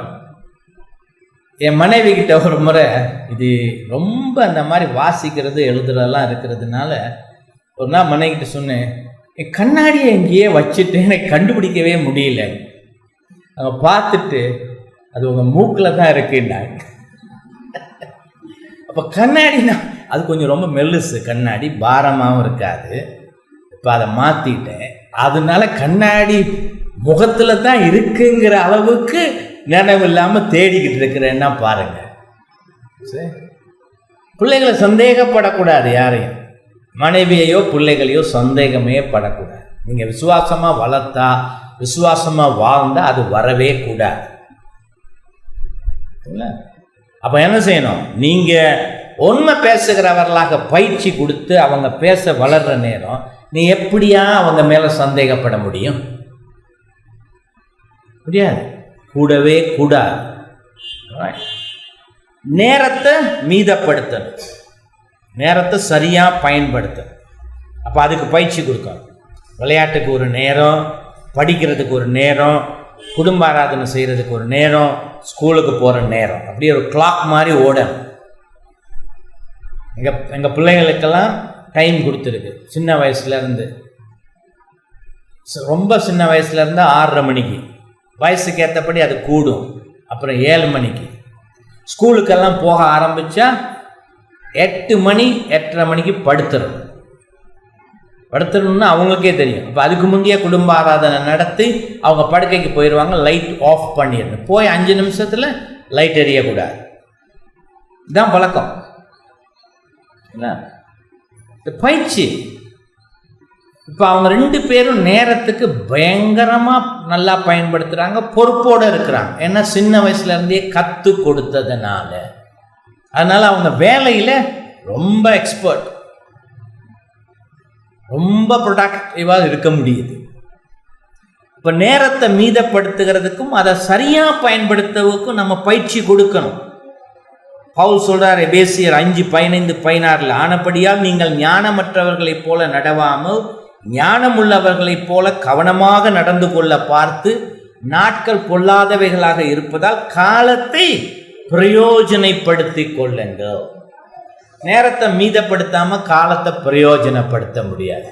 நம்ம ஊரில் வெட்டி கதை அடிக்கிறதுக்கு எவ்வளவு வேலை நேரம் போகுது.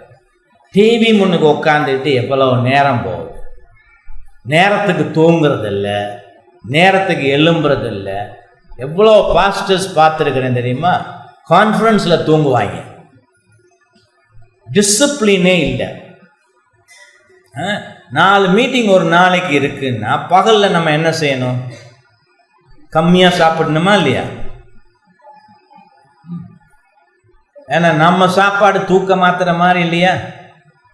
2:30 மணிக்கு 3 மணிக்கு கிளாஸ் வைக்கலுமா? அந்த சாப்பாடை சாப்பிட்டு முடியாது. நான் டீச் பண்ணுற நானே கூட ஒரு இட்லிக்கு மேலே சாப்பிட மாட்டேன் காலையில். பகல்ல ரொம்ப லைட், எல்லாம் முடிஞ்ச பிறகு தான் டின்னர் மட்டும்தான். அதை பயிற்சி பண்ணிட்டா வந்துடும். அப்போ தான் சரியாக உழைக்க முடியும். சாப்பாடு ராமன்கள் ஆயிரம். அப்போ நீங்கள் என்ன செய்யணும்? உங்கள் பிள்ளைகளுக்கும் இதை கற்றுக் கொடுக்கணும். அதிகமாக சாப்பிட்டா நம்ம வேலை செய்கிறது குறைஞ்சி போயிடும். ஆகவே உடம்பை கட்டுப்படுத்தணும். உடம்பை கட்டுப்படுத்தி நம்ம விருப்பப்படி இயங்க வைக்கிறதுக்கு சாப்பாட்டில் கட்டுப்பாடு இருந்தால் தான் முடியும். கொலோசியர் 3:5 பவுல் சொல்றார், புறம்பே இருக்கிறவர்களுக்கு முன்பாக ஞானமாய் நடந்து காலத்தை பிரயோஜனப்படுத்திகள். அவிசுவாசிகள் மத்தியில் வாழ்றோம். அதனால ரொம்ப ஞானம் உள்ளவர்களாக நடந்து காலத்தை நம்ம பயன்படுத்திக்கணும்.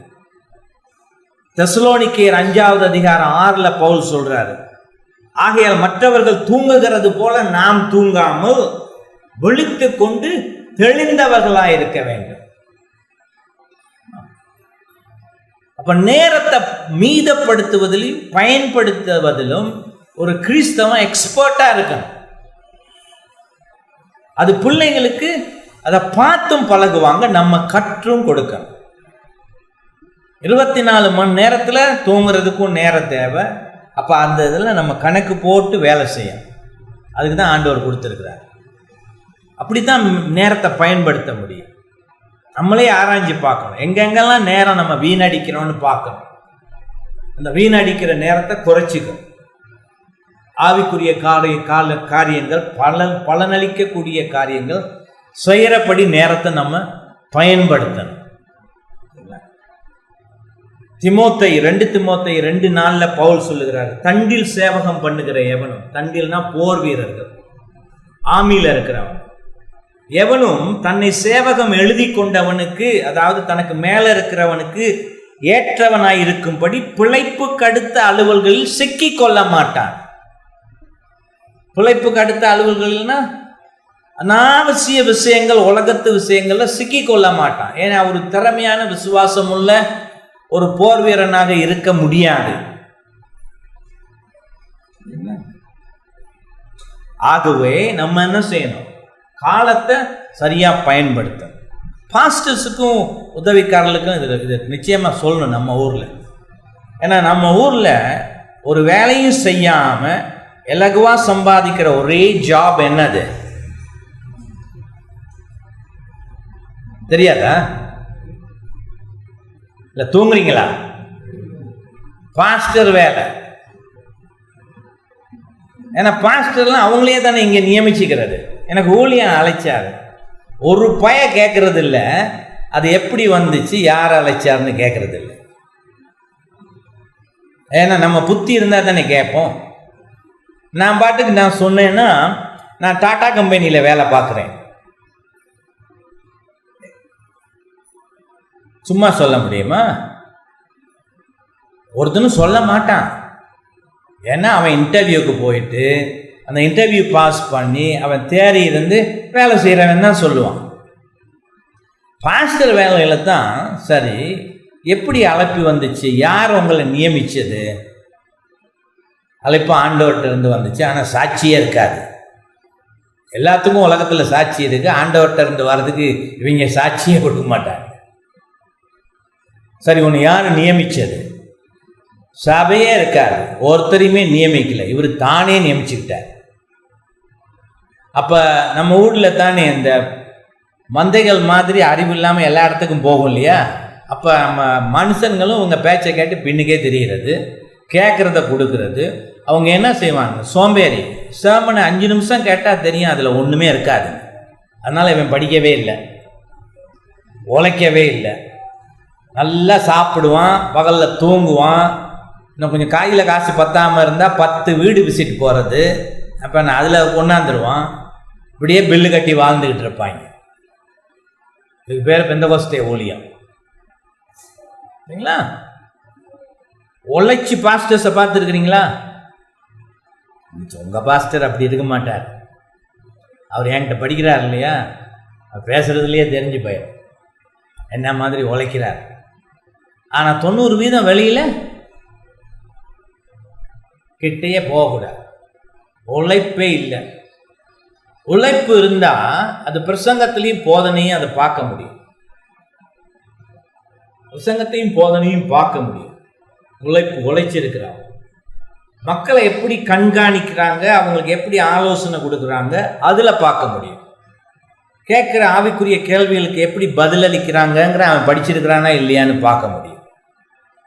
ஆக பாஸ்டர்ஸ் ரொம்ப இது உழைக்க வேண்டிய, அதுவும் ஆவிக்குரிய விதத்தில் உழைக்க வேண்டிய, மற்ற உலகத்தில் உள்ள எந்த வேலையோடையும் ஒப்பிட முடியாத ஒரு உயர்ந்தது. அதனால இதில் நிறைய உழைப்பு இருக்கு, பயங்கர உழைப்பு இருக்கு. அப்ப நேரத்தை மீதப்படுத்தாம இந்த உழைப்பெல்லாம் செய்ய முடியுமா? முடியாது. அதெல்லாம் கேட்டுக்கிட்டு இருக்கிறீங்க இல்லையா? உங்களுக்கு ஒரு டெஸ்ட் வைக்கிறேன். இதை வாங்கி இதுல இருந்து தான் பேசிட்டு இருக்கிறேன். இதை கரைச்சி குடிச்சிருக்காட்டி இதெல்லாம் சொல்ல முடியாது. ஏன்னா ஒரு ஸ்கேனரா அப்படியே பார்த்த உடனே அது பாட்டுக்கு ஒரு மெஷின்லாம் பண்ணும். ஒரு ரோபோட்டாக இருந்தால் பண்ணும். இல்லாட்டி ஒரு ஏஐ, என் மண்டையில் ஒரு ஏஐ சிப்பை போட்டிருந்தா சரி ஓகே எல்லாம் ரெடி.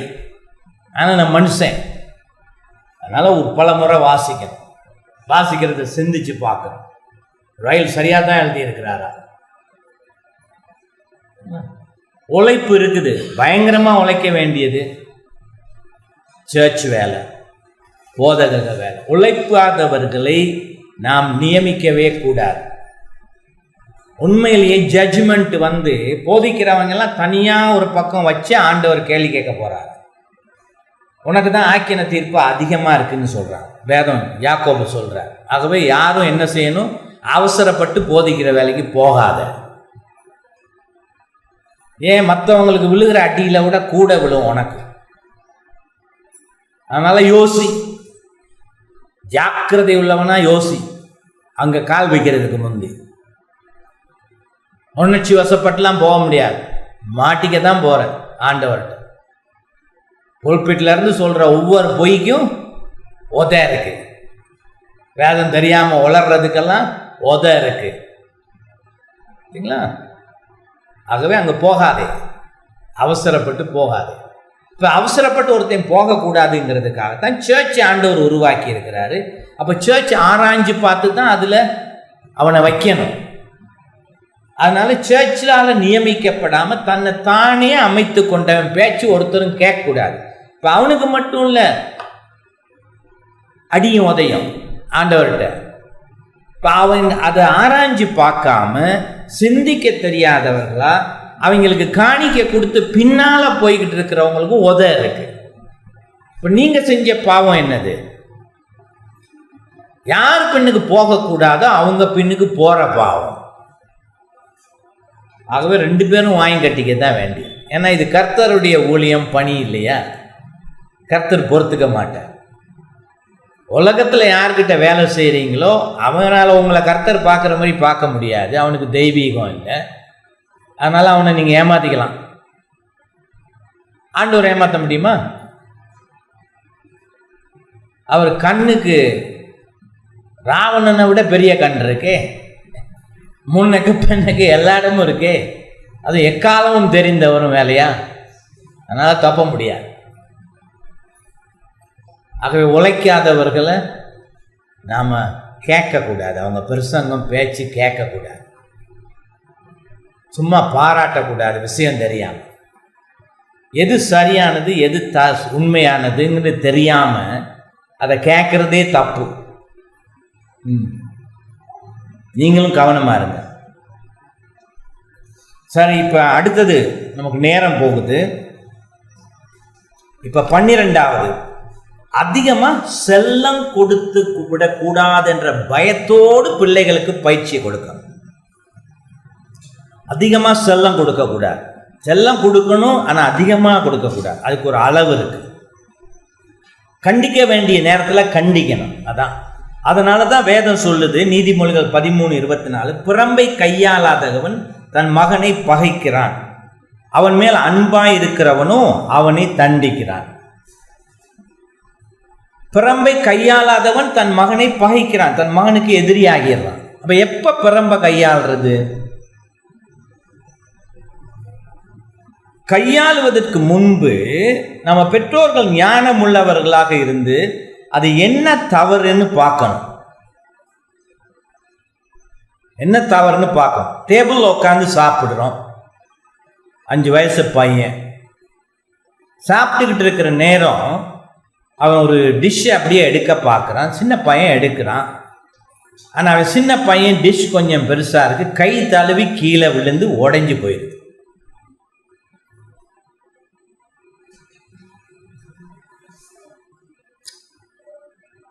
இப்போ அது உங்களுக்கு பிடிக்கல. அப்போ ஏன் அதை கீழே போட்ட அப்படின்னு சொல்லிட்டு அவனுக்கு கையில் ஒரு அடி கொடுக்கலாமா? தப்பு. அப்போ நீ ஒரு முட்டாள் தகப்பன். ஏன்? வேணும்னே நினைச்சு பேச்சு கேட்காம தப்பு பண்ணுறதுக்கும் இல்லை பாவம் செய்கிறதுக்கும் தற்செயலாக ஆக்சிடென்ட் ஆக நடந்ததுக்கும் உனக்கு வித்தியாசமே தெரியல இல்லையா? இப்போ அதுக்கு நீ அடிக்கலாமா? ரொம்ப கையாளணும், ஆனால் ரொம்ப கவனத்தோட அவசியமான நேரத்தில் மட்டும்தான், அதுவும் நீதியோடு. பாவம் இல்லாததுக்கு ஆண்டவர் நம்ம தண்டிக்கவே மாட்டார், பாவத்துக்கு மட்டும்தான் தண்டிப்பார். அதே பிரின்சிபல் தான் பிள்ளைகள் கிட்டேயும். 10 கட்டளைகளுக்கு எதிராக நமக்கு கீழ்ப்படியாம எதிர்த்து நின்று சொல்றதெல்லாம் சொல்லு, கேட்க மாட்டேன், அது கீழ்ப்படியாது. அந்த அளவு ஒழுங்கான பெற்றோர்கள் பயிற்சி கொடுத்துக்கிட்டு வராங்க கிட்ட இப்ப நான் நடிச்சு காட்டின மாதிரி ஒரு பையன் நடக்க மாட்டான். ஆகவே நமக்கு ஞானம் இருக்கணும். ரொம்ப ரொம்ப கவனமா தேவைப்பட்ட நேரம் மட்டும்தான் கையாளும். அதுக்கு முந்தைய எச்சரிக்கைகள் அவசியம். நம்ம வாயால சொல்ல வேண்டியது, இதை நீ செஞ்சிருக்கவே கூடாது, நான் ஒரு முறை மன்னிக்கிறேன், நீ 2வது தடவை பண்ணாம பார்த்துக்க. ஜெபம் பண்ணணும், அவங்களோட உடனே சேர்ந்து ஜெபம் பண்ணணும். இதை செய்யாமல் இருக்கிறதுக்கு ஆண்டவர் உதவும்படியா. 2வது பருவம் பண்ணிட்டாங்க, எச்சரிக்கை, ஜெபம். 3வது தடவை, ஏன்னா நீங்க வாக்கு தவறக்கூடாது. 2 தரம் பண்ணிட்டேன், 3வது தடம் நான் செய்ய வேண்டியது செய்யாதாட்டி நல்ல அப்பனே இல்லை. ஆகவே ஆண்டவர் சொல்லி இருக்கிறாரு, தண்டிக்கத்தான் வேணும். கையை காட்டு, எங்கேயா வச்சிருப்பீங்க பெரம்பு மறைச்சு, அதை கொண்டாந்து அந்த பிள்ளையினுடைய வயசுக்கு ஏற்றபடி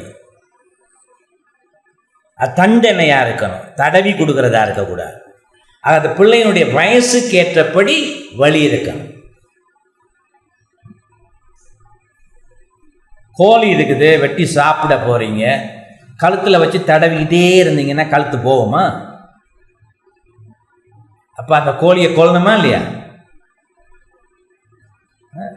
இப்போ நம்ம பரம்பால கையாளணும்னு ஆண்டவர் சொன்னதுனால அவங்க கையை வெட்டிடுறதா? சில பேர் ரத்தம் வர்ற மாதிரி அடிப்பானுங்க. இப்போ நான் என்ன செய்வேன், ஒரு பாஸ்டருக்கு அப்படி ரத்தம் வர மாதிரி அடிச்சிருக்கீங்கன்னு தெரிஞ்சா என்ன செய்வேன் தெரியுமா?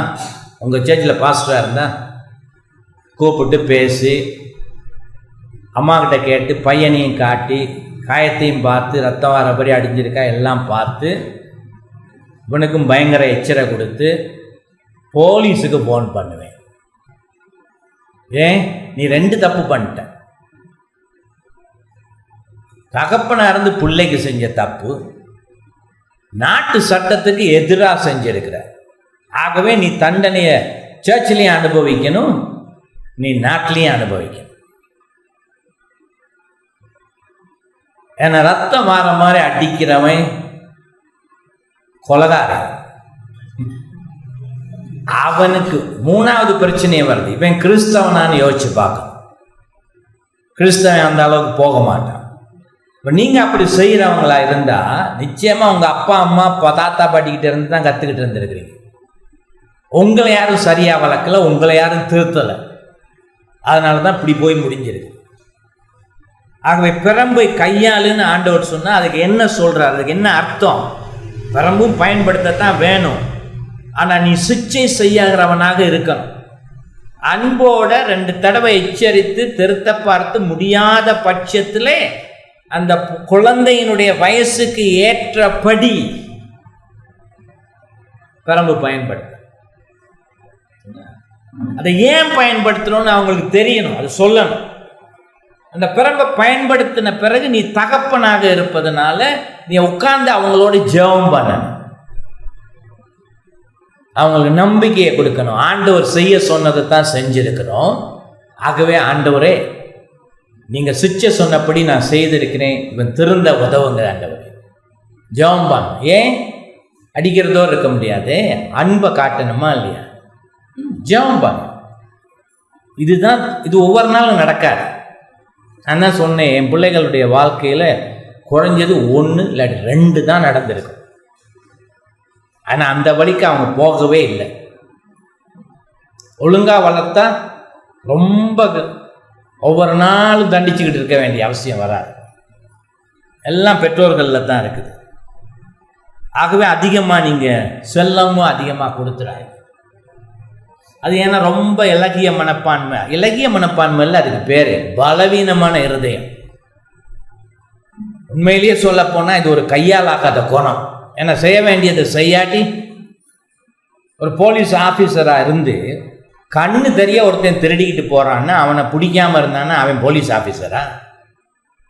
அவன் செய்ய வேண்டியது செய்யணும் இல்லையா?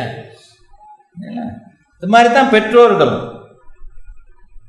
இதை பாருங்க, நீதிமொழிகள் 19:18 சொல்லுது, நம்பிக்கை இருக்கு மட்டும் உன் மகனை சிக்ஷை செய், ஆனாலும் அவனை கொல்ல உன் ஆத்துமாவை எழும்ப ஒட்டாதே.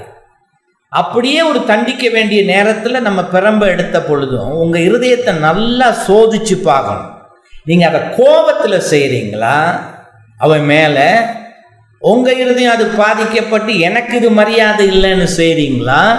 இல்லை நீங்கள் நல்ல விசுவாசியாக இருந்து அவனை திருத்துகிற நோக்கத்தோட அன்போட தண்டிக்கிறீங்களான்னு யோசிச்சு பார்க்கணும்.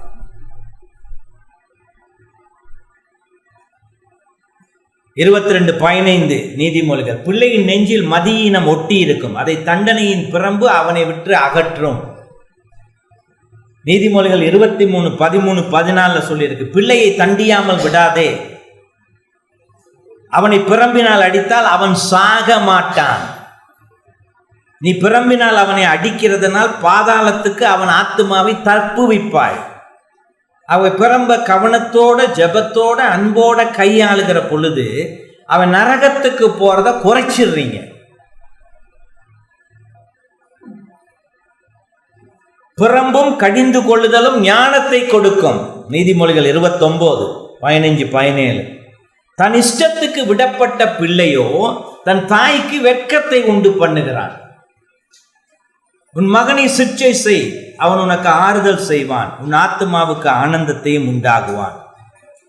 தாவீது, ஏலி இவங்கெல்லாம் கூட பழைய ஏற்பாட்டில் வாசிக்கிறோம், பிள்ளை வளர்ப்பில் கருத்தோடு செய்யலை. அதனால் அவங்களுடைய பிள்ளைகள் அவங்களுக்கு வெட்கத்தை கொண்டு வந்தார்களா இல்லையா?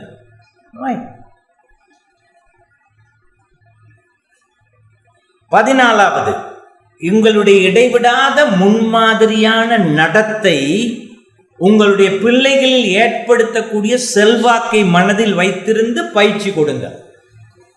உங்களுடைய முன்மாதிரி, எத்தனை பேச்சும் வேலை செய்யாதது, உங்க உதாரணம் வேலை செய்யும்.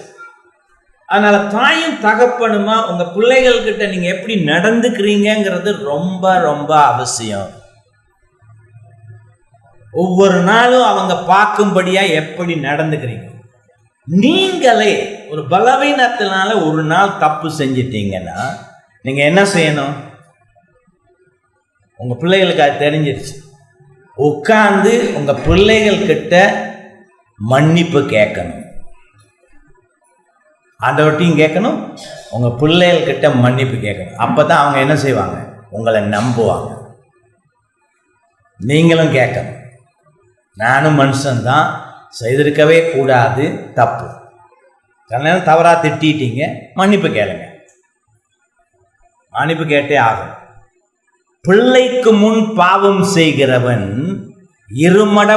இருமடங்காக பாவம் செய்கிறான் என்பது பழமொழி. பிள்ளைக்கு முன் பாவம் செய்கிறான். ரோமாபுரி அரசனா இருந்த பேரரசனாகிய சீசர் தன் படைகளை பார்த்து போருக்கு போற நேரம், என் பின்னால வாருங்கள் அப்படின்னு தான் சொல்லுவான். நீங்க முன்னுக்கு போங்கன்னு சொல்ல மாட்டான், வாருங்கள்னு தான் சொல்லுவான். ஏன்? என்னை பார்த்து படி, நான் முன்னுக்கு இருந்து தான் உன்னை வழி நடத்த போறேன், உன்னை முன்னால போக விட்டு பின்னால வர மாட்டேங்கிறது. இன்னொன்னு சொல்லுகிறார், தான் பின்பற்றாத பழக்க வழக்கங்களை பிள்ளைகள் பின்பற்ற அனுமதிக்கிறவன் மோசமானவன். நீங்க நீதியா நடந்தா நடக்கணும், அதுதான் உங்களை பிள்ளைகளும் பின்பற்றுமாறு பார்க்கணும். 15வது, பாவத்தின் வல்லமையை எப்பொழுதும் உணர்ந்தவர்களாக பிள்ளைகளுக்கு பயிற்சி கொடுங்கள். இந்த பயிற்சி கொடுக்கிறதே அவசியமாகிறது உங்க பிள்ளை பாவத்தில் பிறந்திருப்பதனாலே, பாவம் கொடுமையானதுங்கிறது உங்களுக்கு தெரிந்திருக்கிறதுனாலே. தானாது போற வழியில விட்டா அந்த பிள்ளை பாவத்தை தான் அதிகமா செய்து அழிந்து போகுங்கிறதுனால. ஆகவே பாவத்தை பற்றிய ஒரு நல்லறிவு இருக்கணும். எனக்கு தெரியும், ரொம்ப பேருக்கு இருக்காது. அதனால என்ன செய்யணும்? பாவம் பொல்லாததுன்னு ஒரு புஸ்தகம் அந்த தூய்மைவாதிகள் ஒருத்தர் எழுதியிருக்கிறாரு, அருமையானது. நீங்க முதல்ல அது எவ்வளவு மோசமானதுங்கிறத வாசிச்சு தெரிஞ்சு உங்க பாவங்களை குறைச்சிக்க பாருங்க. அப்பதான் உங்க பிள்ளைகளுடைய பாவத்தை நீங்க குறைக்கிறதுக்கு முன்னுக்கு நிற்பீங்க. 16வது, வேத வாக்கு தத்தங்களை எப்போதும் நினைவில் வைத்து பிள்ளைகளுக்கு பயிற்சி கொடுங்கள். என்ன வாக்கு தத்தம்? நீதிமொழிகள் 22:6 சொல்லப்படுகிறது, பிள்ளையானவன் நடக்க வேண்டிய வழியில் அவனை நடத்து, அவன் முதிர் வயதிலும் அதை விடாமல் இருப்பான். நல்ல விதத்துல பிள்ளை வளர்ப்புல ஈடுபட்டு அவன் நடக்க வேண்டிய விதத்துல நடத்திட்டு உதவி செஞ்சீங்கன்னா வயசு போன காலத்திலையும் அதை விட மாட்டான். பிரசங்கி 11வது அதிகாரம் 1வது வசனம், உன் ஆகாரத்தை தண்ணீர் மேல் போடு, அநேக நாட்களுக்கு பிறகு அதன் பலனை காண்பாய். அதனால் நீங்க கர்த்தரை நம்பி இந்த பிள்ளை வளர்ப்புல விசுவாசத்தோட ஈடுபடலாம். ஏனென்றால் அது பலன் கொடுக்கும். கடைசியாக, நீங்கள் எடுக்கிற அத்தனை முயற்சிகளும் ஆசீர்வதிக்கும்படி தொடர்ந்து ஜெபத்தோடு பிள்ளைகளுக்கு பயிற்சி கொடுங்க.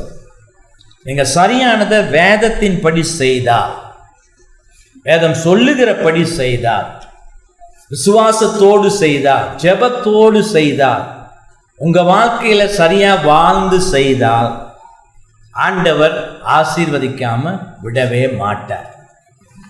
சரிங்களா? இதைத்தான் வேதம் சொல்லுது, இதைத்தான் ஜேசி ரயிலும் சொல்றார்.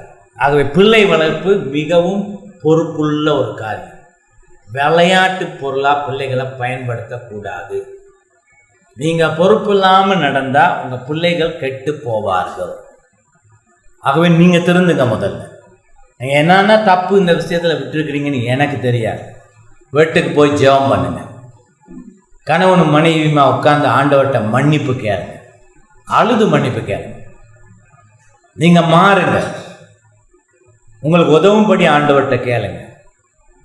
உங்களில் மாற்றத்தை கொண்டாங்க. சிந்தித்து பிள்ளை வளர்ப்பில் ஈடுபடுங்க. மன்னிப்பு எப்போ கேட்குறீங்களோ ஆண்டவர் மன்னிச்சிடுறார். உதவி செய்யவும் தயாராக இருக்கிறார். அது செய்யாத பொழுது அவர்கிட்டயே வரமாட்டார். ஆகவே ஆண்டவர் உங்களுக்கு இந்த குடும்பம் நடத்துறதுலையும் பிள்ளை வளர்ப்பு காரியத்திலையும் பெரிய உதவி செய்யணும். ஜெபம் பண்ணுவோம். அன்பும் கிருபையும் உள்ள எங்கள் தேவனே, நேற்றும் இன்றும் கூட மிக முக்கியமான ஆவிக்குரிய காரியத்தை பார்க்க உதவி இருக்கிறீர். இந்த மோசமான சமுதாயத்தின் மத்தியிலே கிறிஸ்தவர்களாக வாழ்ந்து கொண்டிருக்கிறோம். அநேகர் பலவீனம் உள்ளவர்களாக இருக்கிறார்கள். நீர்தாமே இவர்களோடு பேசி அவர்களுக்கு தைரியத்தையும் பலத்தையும் கொடுத்து தங்களையும் திருத்தி கொண்டு தங்களுடைய பிள்ளைகளையும் திருந்திய வாழ்க்கை வாழ்கிறவர்களாக வழிநடத்த நீர் அவர்களுக்கு கிறிதும் கிருபை பாராட்டும் ஆண்டவரே. இந்த சபையாரையும் ஆசீர்வதியும். கிறிஸ்து இயேசுவின் நாமத்திலே ஜெபிக்கிறோம். ஆமென்.